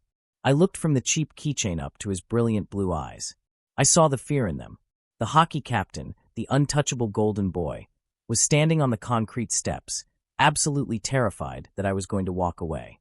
I closed my fingers around the plastic keychain, holding it tight against my palm.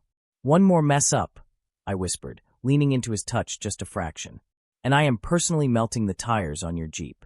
Jackson let out a breath that sounded like a sob, his blinding smile breaking through the misery. "Fair." He didn't hesitate. He stepped forward, wrapped his arms around my waist, and buried his face in my neck, holding on to me like I was the only thing keeping him tethered to the earth.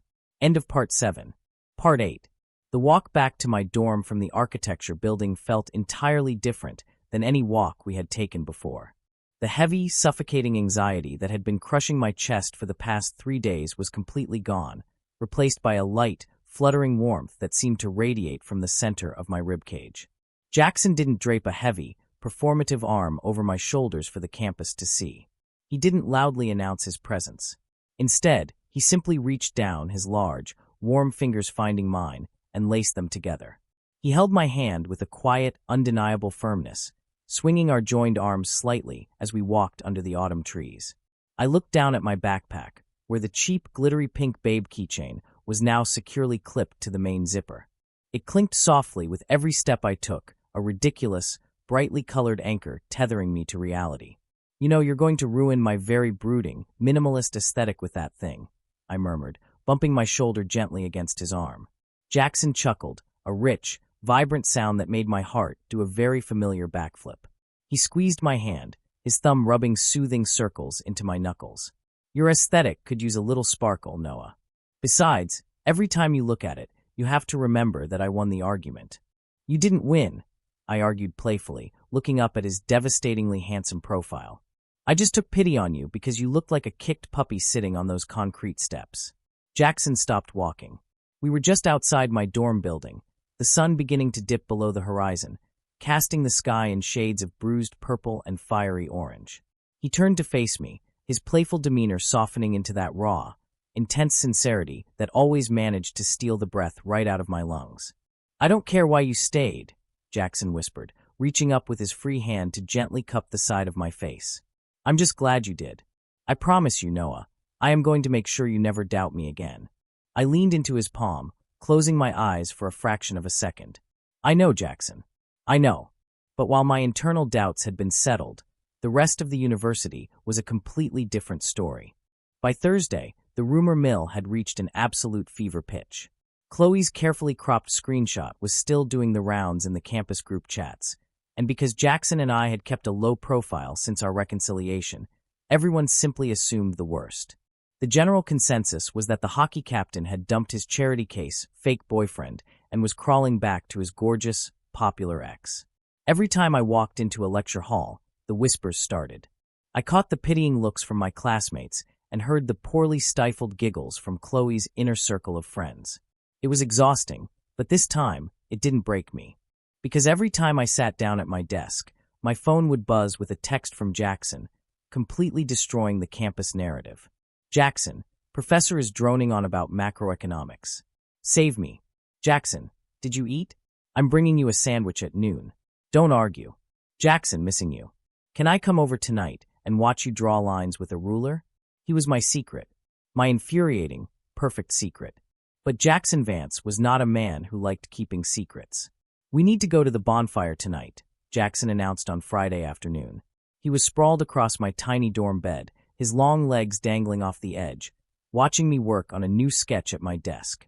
I paused, my pencil hovering over the paper. The annual pre-championship bonfire was the biggest social event of the fall semester. It was held in the massive dirt field behind the athletic complex. There would be hundreds of students, roaring fires, blaring music, and more alcohol than a small country. It was my literal definition of a nightmare. I don't do bonfires, I reminded him, turning around in my chair. I am highly flammable, and I dislike crowds. Jackson sat up, resting his elbows on his knees. I know you hate it, and if it were just a regular party, I wouldn't ask. But as the captain, if I don't show up the night before the championship, the coaches will bench me for bad leadership. He stood up, walking over to my chair and placing his hands firmly on my shoulders. And I refused to go without my boyfriend. The word boyfriend, said so casually, with so much absolute certainty, sent a warm rush of blood straight to my cheeks. Everyone is going to be staring, I muttered, looking up at him. They all think you dumped me.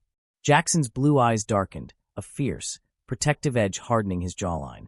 Exactly. And I am sick and tired of people looking at you with pity.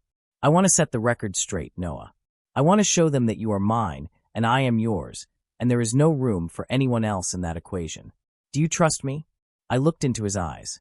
There was no hesitation left in my heart. Yeah, I trust you. 3 hours later, the crisp, biting chill of the November night had settled over the campus. We were standing in the parking lot behind the athletic complex, the glow of the massive bonfire illuminating the sky over the tree line. The booming bass of the music was vibrating through the soles of my sneakers. I shivered, crossing my arms over my chest. I was wearing my usual black hoodie, but the wind was cutting right through the fabric. Jackson noticed immediately. Without a single word, he unzipped his heavy, wool-lined varsity jacket, the one with the massive team logo embroidered on the chest and his captain's patch on the sleeve. He pulled it off and draped it securely over my shoulders. Jackson, you're going to freeze, I protested, trying to hand it back. He pushed my hands away, his fingers lingering warmly on my wrists. I run hot. Besides, a wicked, possessive smirk crossed his face. It looks ridiculously good on you. Consider it armor. He didn't give me time to argue. He grabbed my hand, interlacing our fingers tightly, and pulled me toward the glowing field. The moment we stepped into the firelight, it was as if someone had hit a mute button on the entire party. The immediate circle of students near the entrance stopped talking. Heads turned. Eyes widened. The sight of Jackson Vance, the untouchable captain, walking into the biggest party of the year, holding hands with the quiet architecture major, was shocking enough. But the fact that I was swallowed up in his official varsity jacket, a universally understood symbol of being completely, undeniably claimed, sent a shockwave through the crowd. Jackson didn't flinch. He kept his chin high, his grip on my hand unyielding, as he guided us effortlessly through the sea of people. He didn't do his usual charming routine. He didn't stop to high-five the frat brothers or flirt with the girls who called out his name. His focus was entirely, singularly on me. He kept checking my expression, his thumb stroking the back of my hand, silently making sure I wasn't overwhelmed. We reached the inner circle near the massive, roaring fire, where the hockey team had set up their territory. Brody was the first to spot us. The massive defenseman let out a booming cheer, immediately shoving a red plastic cup into my free hand. Look who dragged the captain out of his depressive slump. Brody laughed, clapping me on the shoulder hard enough to rattle my teeth. Good to see you, Noah. That jacket is a massive improvement over his ugly mug. The rest of the team welcomed me instantly, forming a protective, rowdy barrier around us. I finally let out a breath I hadn't realized I was holding. It was loud, chaotic, and entirely out of my comfort zone. But with Jackson standing so close, his solid warmth radiating against my side, I felt incredibly safe. And then, the crowd parted. Chloe stepped into the firelight. She was dressed perfectly for the cold, looking like an ice queen in a white fur-lined coat. She had a cup in her hand and a smug, confident smile on her perfectly painted lips. She was flanked by 3 of her friends, looking every bit the campus royalty she believed herself to be. She walked straight toward our group. The music seemed to fade into the background as everyone in the vicinity turned to watch the inevitable collision. They were waiting for Jackson to drop my hand. They were waiting for the screenshot to be validated. "Jackson," Chloe purred, stopping just a few feet away. She deliberately ignored my existence, her green eyes locked entirely on him. "I didn't think you'd actually show up. I thought you were still busy, figuring things out." The insinuation was painfully obvious. She was throwing his own text message back in his face, reminding everyone listening that he had apologized to her. I instinctively tried to pull my hand back, a sudden spike of anxiety hitting my chest. I didn't want a public confrontation. I didn't want to be a spectacle. But Jackson didn't let go. Instead, his grip tightened to the point of being almost painful. He pulled me closer, wrapping his free arm around my waist, pulling my back flush against his chest, so I was completely shielded by him. The warm, golden boy persona that Jackson usually presented to the world completely vanished.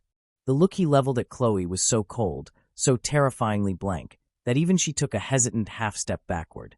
"I figured it out," Jackson said, his voice a low, carrying rumble that sliced effortlessly through the noise of the crackling fire. He didn't sound angry. He sounded utterly indifferent, which was somehow much worse. "I figured out that I don't have time for people who manipulate my words for attention. Don't ever use my name for your twisted little social games again, Chloe." A collective gasp rippled through the crowd of eavesdroppers. Chloe's smug smile completely shattered. Her face flushed a deep, ugly red, her eyes darting around at the hundreds of students who had just witnessed her public dismantling. Before she could string together a coherent response, Jackson turned his head. He didn't care about her reaction. He didn't care about the whispers or the staring crowd. He looked down at me, the ice in his blue eyes melting instantly into a deep, burning heat that made my breath hitch. Right there, in front of the entire university, in front of the girl who had tried to tear us apart, Jackson reached up and cupped the back of my neck. He didn't ask this time. He tilted my head up, leaned down, and kissed me. It wasn't a sweet, chaste peck. It was a firm, deliberate, and undeniably passionate claim. His lips moved against mine with a desperate kind of reverence. He poured every ounce of his unspoken apologies, his fierce protectiveness, and his overwhelming affection into that single public kiss. My brain short-circuited. I forgot about the crowd. I forgot about Chloe. I reached up, my fingers curling tightly into the fabric of his shirt beneath his unzipped jacket, kissing him back with everything I had. When he finally pulled away, leaving me breathless and dizzy, absolute silence had fallen over the immediate area. The rumors were dead. Completely, permanently dead. Jackson looked at the crowd, his arms still wrapped possessively around my waist. "Anyone else have questions about my relationship?" he asked, his tone daring anyone to speak. No one said a word. Brody suddenly broke the tension, raising his red cup high in the air. "To the captain and the architect," he bellowed. The team erupted into cheers, and the tension evaporated into the cold night air. Chloe had already disappeared into the crowd, completely defeated. Jackson looked down at me, a soft, private smile meant only for me playing on his lips. "You want to get out of here?" he whispered against my temple. "God, yes," I breathed out. We slipped away from the bonfire, leaving the noise and the chaos behind, walking back to his Jeep in the dark. The cold air bit at my cheeks, but wrapped in his jacket, with my hand securely anchored in his, I had never felt warmer in my entire life. End of Part 8. Part 9. The drive away from the bonfire was quiet, but it wasn't the heavy, suffocating silence that had plagued us earlier in the week. It was a comfortable, settling peace. The heater in Jackson's Jeep blasted warm air, fighting against the biting November chill that seeped through the windows, but I barely noticed the cold. I was still wrapped in his heavy varsity jacket, the scent of cedarwood and bonfire smoke clinging to the fabric. Jackson kept one hand securely on the steering wheel, while his right hand remained firmly intertwined with mine, resting on the center console. His thumb rhythmically stroked the back of my hand, a silent, continuous reassurance that everything had changed and everything was finally right. He didn't drive me back to my cramped dorm room. Instead, he navigated the familiar winding streets until we reached his off-campus apartment complex. "I hope you don't mind," Jackson murmured as he cut the engine, the sudden silence of the parking lot ringing in my ears. He looked over at me, his blue eyes soft in the dim light of the street lamps. I didn't want to say goodnight yet. And Leo is probably waiting in your room with a list of aggressive interrogation questions." A soft laugh escaped my lips. "He definitely has a notepad ready. Your place is fine, Jackson. I don't want to say goodnight either." Jackson's apartment was exactly what I expected, yet completely surprising at the same time. It was sparse, bordering on minimalist. There was a large, comfortable-looking gray sectional couch, a massive flat-screen TV mounted on the wall, and a kitchen that looked like it had barely been used. But there were small, telling details that made my chest ache. Framed photos of his teammates, a pair of worn-out ice skates sitting by the door, and a stack of complex playbooks haphazardly piled on the coffee table. It was the sanctuary of a guy whose entire life was consumed by a single, crushing expectation. Jackson tossed his keys onto the kitchen counter and immediately turned to me. The exhaustion of the day, the bonfire, the rumors, the looming pressure of the championship game tomorrow, seemed to physically weigh down his broad shoulders.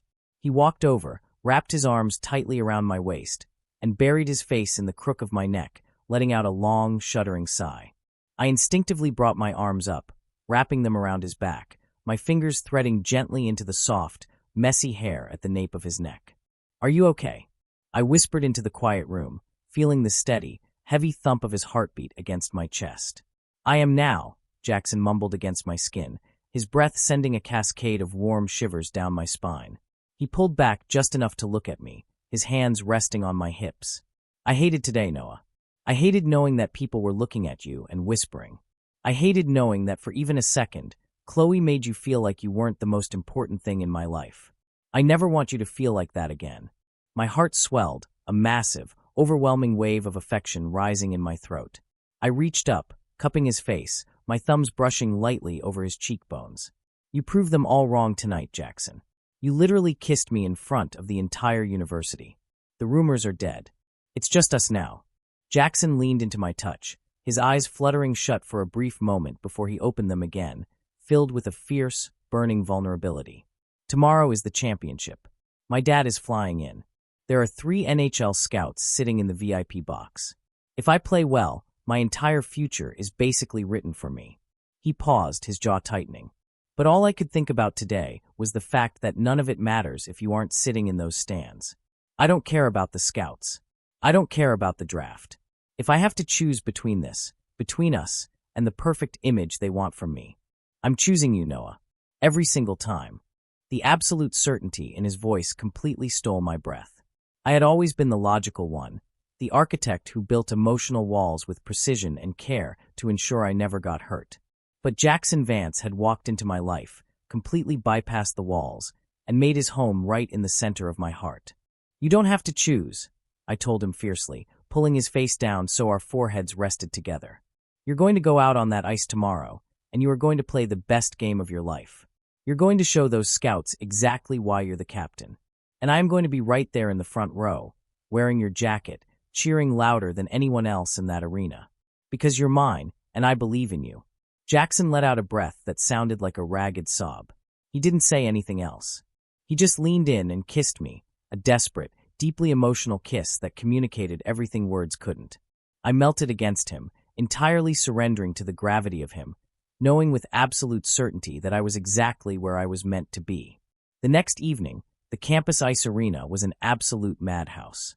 The energy was electric, vibrating through the concrete floors and the thick plexiglass.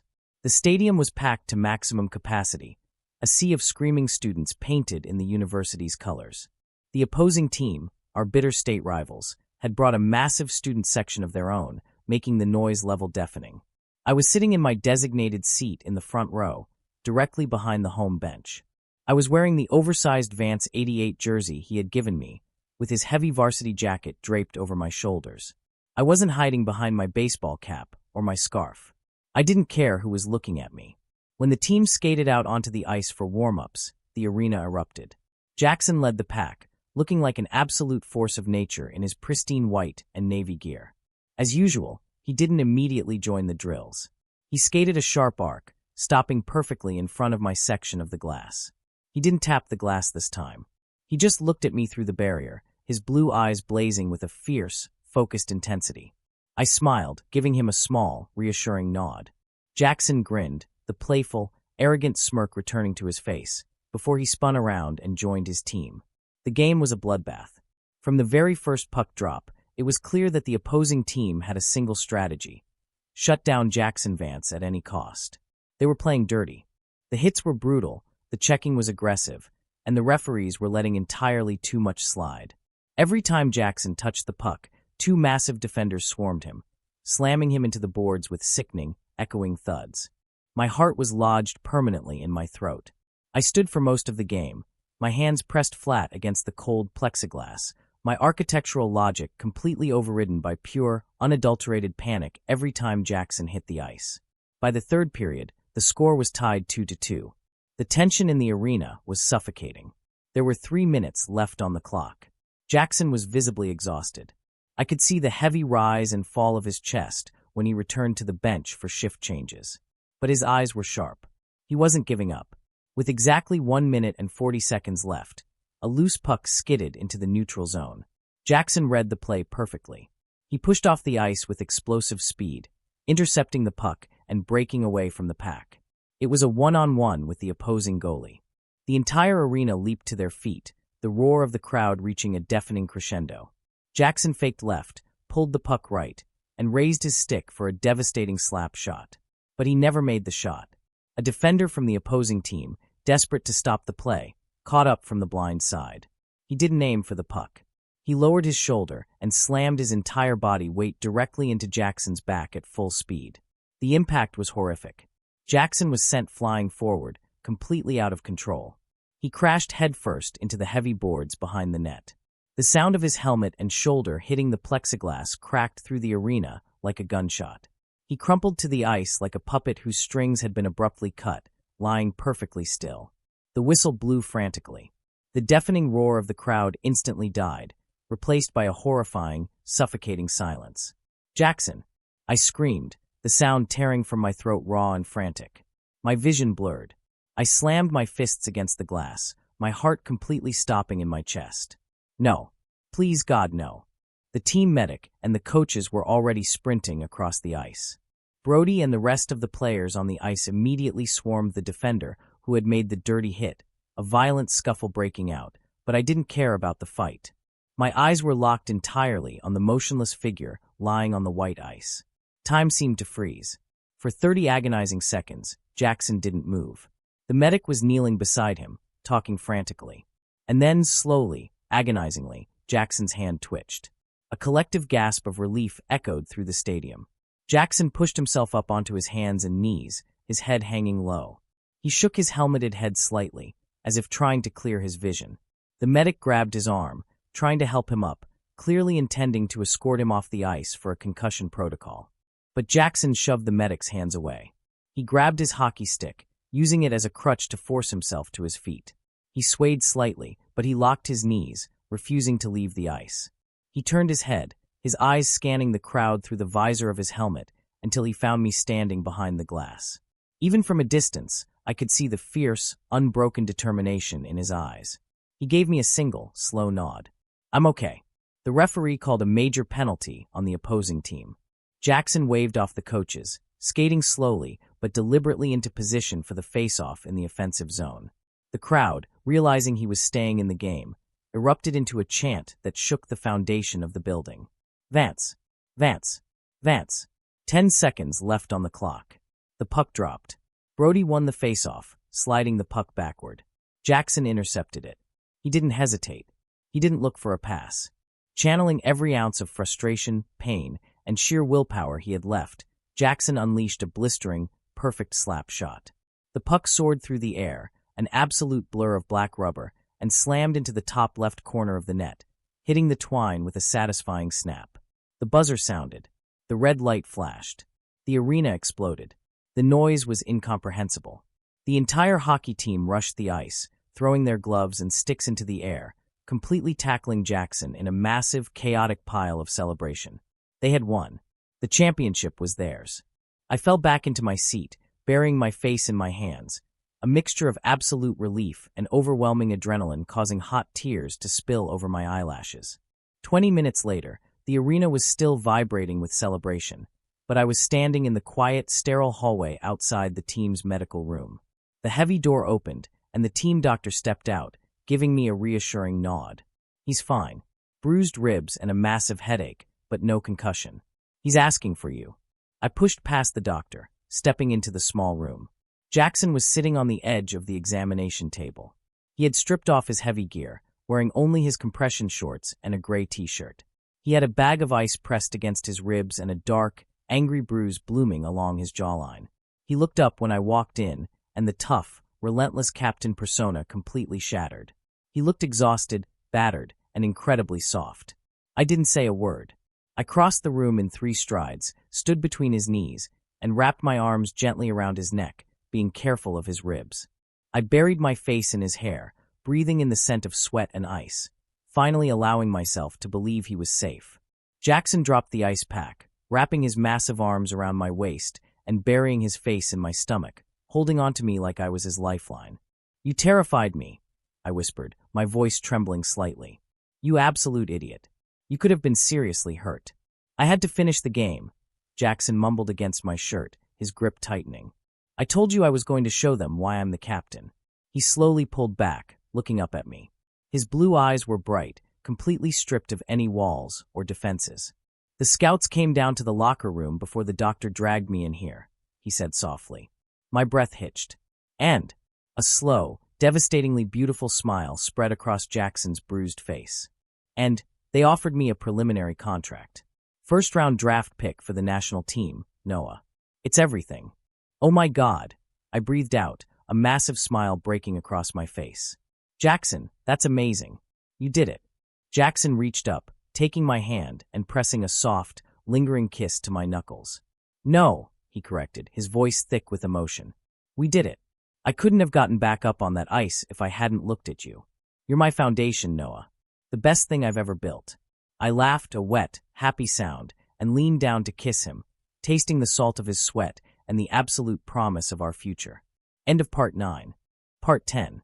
The aftermath of the championship was an absolute blur of flashing cameras, screaming students, and endless, chaotic celebrations that seemed to swallow the entire university whole. But for me, the victory wasn't measured in the massive, gleaming silver trophy paraded around the campus quad, or the front-page articles in the local sports sections. It was measured in the quiet, bruised, and beautifully grounded reality of waking up on a Sunday morning with Jackson Vance's arm thrown heavily over my waist. For the first 3 days post-championship, Jackson effectively moved into my cramped dorm room. He was under strict medical orders to rest his bruised ribs, which gave me the perfect excuse to lock the door, ignore the outside world, and keep him entirely to myself. My roommate, Leo, surprisingly proved to be the ultimate wingman. He took it upon himself to act as our personal bouncer and delivery service. He brought us dining hall pancakes, intercepted the relentless knocks from Jackson's teammates, and spent hours sitting on his bed, smugly reminding us that he had predicted our romance from the very first night. "I am a visionary," Leo announced on Tuesday afternoon, tossing a bag of chips onto my desk. "A literal prophet. When they make a movie about the superstar hockey player who falls in love with the grumpy architecture nerd, I want playing rights for my own character. And I want royalty checks." Jackson, who was sprawled out on my bed wearing a pair of gray sweatpants and one of my oversized hoodies, laughed so hard he ended up wincing and clutching his side. "You've got a deal, Leo. Just make sure they cast someone good-looking to play me." "Oh, please," I muttered, sitting in my desk chair and rolling my eyes, though a massive smile betrayed my annoyance. "Your ego does not need any more inflation, Vance." Jackson reached out, wrapping his large hand around my wrist and pulling me effortlessly out of my chair. I stumbled forward, landing softly on the mattress beside him. He immediately wrapped his arms around me, burying his face in my neck. "My ego only cares about what you think of me," he murmured, pressing a soft kiss just below my jawline. The quiet, domestic sanctuary of my dorm room was perfect, but the reality of Jackson's impending future was knocking loudly at the door. The preliminary contract with the NHL was waiting to be signed, but before anything could be finalized, there was one massive, unavoidable hurdle we had to clear. Jackson's father. Mr. Vance had flown in for the championship game, but he had been whisked away by the coaches and university officials before Jackson and I had our moment in the medical room. He was a notoriously strict, imposing man who had treated Jackson's entire life like a meticulously crafted business project. On Wednesday evening, Jackson and I sat in a high-end steakhouse downtown, waiting for him to arrive. I was wearing a crisp button-down shirt that Leo had forced me to iron 3 times, and my leg was bouncing under the table with enough frantic energy to power a small city. "Hey," Jackson whispered, reaching under the heavy white tablecloth to grip my knee firmly, stopping the bouncing. "Breathe, Noah. It's going to be fine." "He's going to hate me," I hissed back, adjusting my collar nervously. I am a PR nightmare for a rising sports star. I don't know anything about hockey, I don't look good on red carpets, and I am currently sweating through my favorite shirt. Jackson's expression softened into that raw, unwavering sincerity that always managed to anchor me. "You are the best thing that has ever happened to me. And if he can't see that, then that's his loss, not ours. I am not hiding you, Noah. Not for the scouts, not for the press, and definitely not for my dad." Before I could respond, a tall, broad-shouldered older man with silver hair and sharp blue eyes exactly like Jackson's approached our table. The resemblance was uncanny, but Mr. Vance lacked the warmth that constantly radiated from his son. Jackson stood up, offering his hand. "Dad, glad you could make it." Mr. Vance shook it firmly, his eyes immediately sliding over to me. I stood up quickly, offering a polite, albeit slightly terrified, smile. "And you must be Noah," Mr. Vance said, his voice a deep, commanding baritone. He didn't offer his hand. He just analyzed me, taking in my slim frame and nervous posture. "The coaches mentioned you. They said you've been quite the distraction for my son this semester." My heart plummeted into my stomach, but before I could formulate an apology, Jackson stepped directly between us. The respectful son persona completely vanished, replaced by the lethal, protective captain I had seen on the ice and at the bonfire. Jackson didn't raise his voice, but the sudden drop in temperature at our table was palpable. "Noah is not a distraction, Dad," Jackson said, his voice cold and resolute as steel. "He is my boyfriend, and he is the only reason I didn't completely crack under the pressure you and this university put on me this year. If you want to celebrate the championship and talk about the draft, we can do that. But if you disrespect Noah again, we are leaving." I stared at Jackson, completely stunned. I had seen him stand up to Trent in the classroom. I had seen him publicly dismantle Chloe's rumors, but standing up to his own father, the man who controlled his legacy, was entirely different. He was risking everything for me. Mr. Vance blinked, clearly taken aback by the fierce, unyielding tone of his son. He looked at Jackson's tightened jaw, then looked back at me. For a long, tense moment, the silence was suffocating. Then, surprisingly, the harsh lines around Mr. Vance's eyes softened just a fraction. He let out a slow sigh and pulled out his chair, sitting down. "Sit down, both of you," Mr. Vance commanded, though the ice in his tone had thawed. He looked at me, giving a sharp, curt nod. "I suppose I should thank you, then, Noah. Keeping this one grounded is not an easy task." I let out a breath I had been holding for 3 minutes, sitting back down as Jackson's hand immediately found mine beneath the table. "It's an architectural challenge, sir," I managed to say, offering a small, genuine smile. "But the foundation is solid." Jackson squeezed my hand, shooting me a look of pure, unadulterated adoration that made my chest ache in the best possible way. The rest of the dinner wasn't easy. It was stiff and formal, but the line had been drawn. Jackson had built a boundary, and I was safely secured on the inside of it. 6 months later. The transition from the chaotic, insular world of college to the massive, blinding reality of the NHL draft was a whirlwind I was still trying to comprehend. We were sitting in a massive, brightly lit arena in the center of Chicago, surrounded by thousands of people, sports journalists, and television cameras broadcasting to millions of viewers. I was wearing a perfectly tailored Navy suit, sitting next to Leo, who had somehow scammed his way into the VIP family section, and Mr. Vance, who had actually bought me a coffee that morning. Jackson was sitting on the other side of me, vibrating with a nervous, electric energy. With the first overall pick in the NHL draft, the commissioner's voice echoed through the massive speakers, cutting through the tense silence of the arena. The team selects Jackson Vance, University Center. The stadium erupted into a deafening roar. Confetti cannons exploded from the ceiling, raining glittering silver and blue paper down on the crowd. Jackson shot out of his seat. His father stood up, clapping him proudly on the shoulder, but Jackson didn't look at the cameras. He didn't look at the stage. He turned entirely to me. He grabbed the lapels of my suit jacket, pulling me up from my seat. The massive jumbotron above the stage immediately cut to our section, broadcasting our image in high definition to the entire arena and the national television audience. I was no longer the invisible background character. I was completely, undeniably seen. "I love you," Jackson said, his voice barely audible over the roaring crowd, but I could read the words perfectly on his lips. "I love you too," I whispered back, my eyes shining with tears. Jackson didn't care about the traditional handshake with his dad or the solitary walk to the stage. Right there on national television, with millions of people watching, the first overall draft pick pulled me flush against his chest and kissed me deeply, fiercely, and with absolute certainty. The crowd went completely wild. The noise vibrated through the floorboards, but I couldn't feel it. All I could feel was him. The guy who had drunkenly crashed onto a couch, ruined my quiet life, and built a completely new, beautiful reality in its place. Later that night, long after the press conferences, the endless interviews, and the extravagant celebration parties, Jackson and I finally escaped to the quiet sanctuary of our hotel room. I was standing by the floor-to-ceiling window, looking out over the glittering skyline of Chicago. It was a beautiful city, filled with towering skyscrapers and complex architecture, but my mind wasn't on the buildings. I heard the soft rustle of fabric, and then Jackson's heavy, warm arms wrapped around my waist from behind. He rested his chin on my shoulder, looking out at the city lights with me. "We're moving here," Jackson murmured softly into my ear. "The team is setting up a penthouse near the stadium. It has a spare room with massive windows. Perfect natural lighting for a design studio." I leaned back against his solid chest, a profound sense of peace washing over me. "You already planned out my drafting room?" "Babe," Jackson laughed softly, his breath tickling my neck. "I plan everything around you. You are the center of the blueprint." He reached into his pocket and pulled something out, holding it up in front of the glass. It was a sleek, silver set of apartment keys.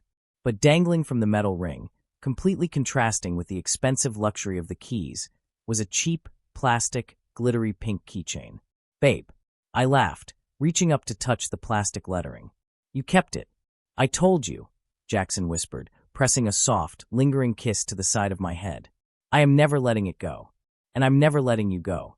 I turned around in his arms, looking up into the bright blue eyes of the boy who had forced me out of the shadows. I wrapped my arms around his neck, standing on my tiptoes to press my lips against his. "Good," I smiled against his mouth.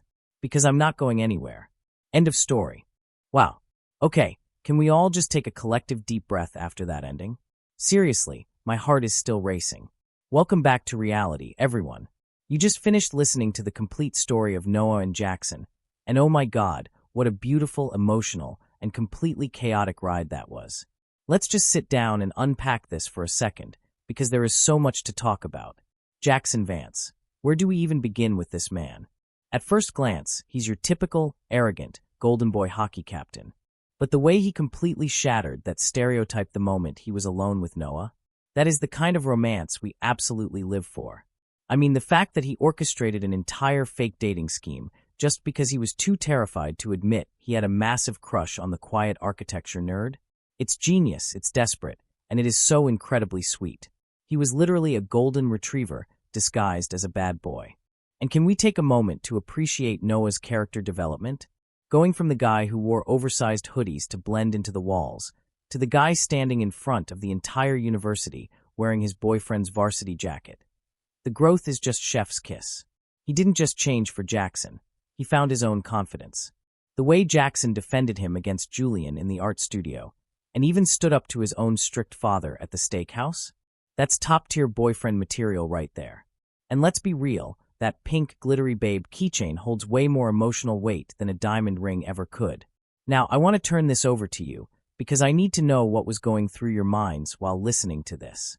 Let's have a little chat in the comments down below. I have a few questions for you guys. First, what was your absolute favorite trope or scene in this entire story? Were you screaming during the library archive almost kiss? Did the wearing his jersey to the game moment completely destroy you? Or was it that intense, protective kiss at the bonfire? Second, let's talk about the Chloe drama. When that text message screenshot leaked, what would you have done if you were in Noah's shoes? Would you have run away and hid in your dorm room? Or would you have marched up and confronted Jackson immediately? Be completely honest. I'm going to be hanging out in the comments, reading and replying to as many of you as I can, so let's get a fun discussion going. If this story made you smile, kick your feet, or scream into your pillow, please do me a massive favor and smash that like button. It really helps the algorithm and lets me know that you want more full-length, high-quality BL audio stories just like this one. And if you are new here and you love immersive, heart-fluttering romances, you have officially found your new safe space. Go ahead and hit that subscribe button to join your BL boyfriend family. Make sure you ring that notification bell too, so you never miss a new upload. I have some incredibly sweet, dramatic, and spicy stories lined up for you guys, and you definitely won't want to miss them. Thank you. Truly, thank you so much for watching, for commenting, and for staying with me until the very end of this video. Your support means the absolute world to me and is the reason I keep making these videos. I hope you have a wonderful morning, afternoon, or night, wherever you are in the world. Take care of yourselves, stay romantic, and I will see you in the next story. Bye for now.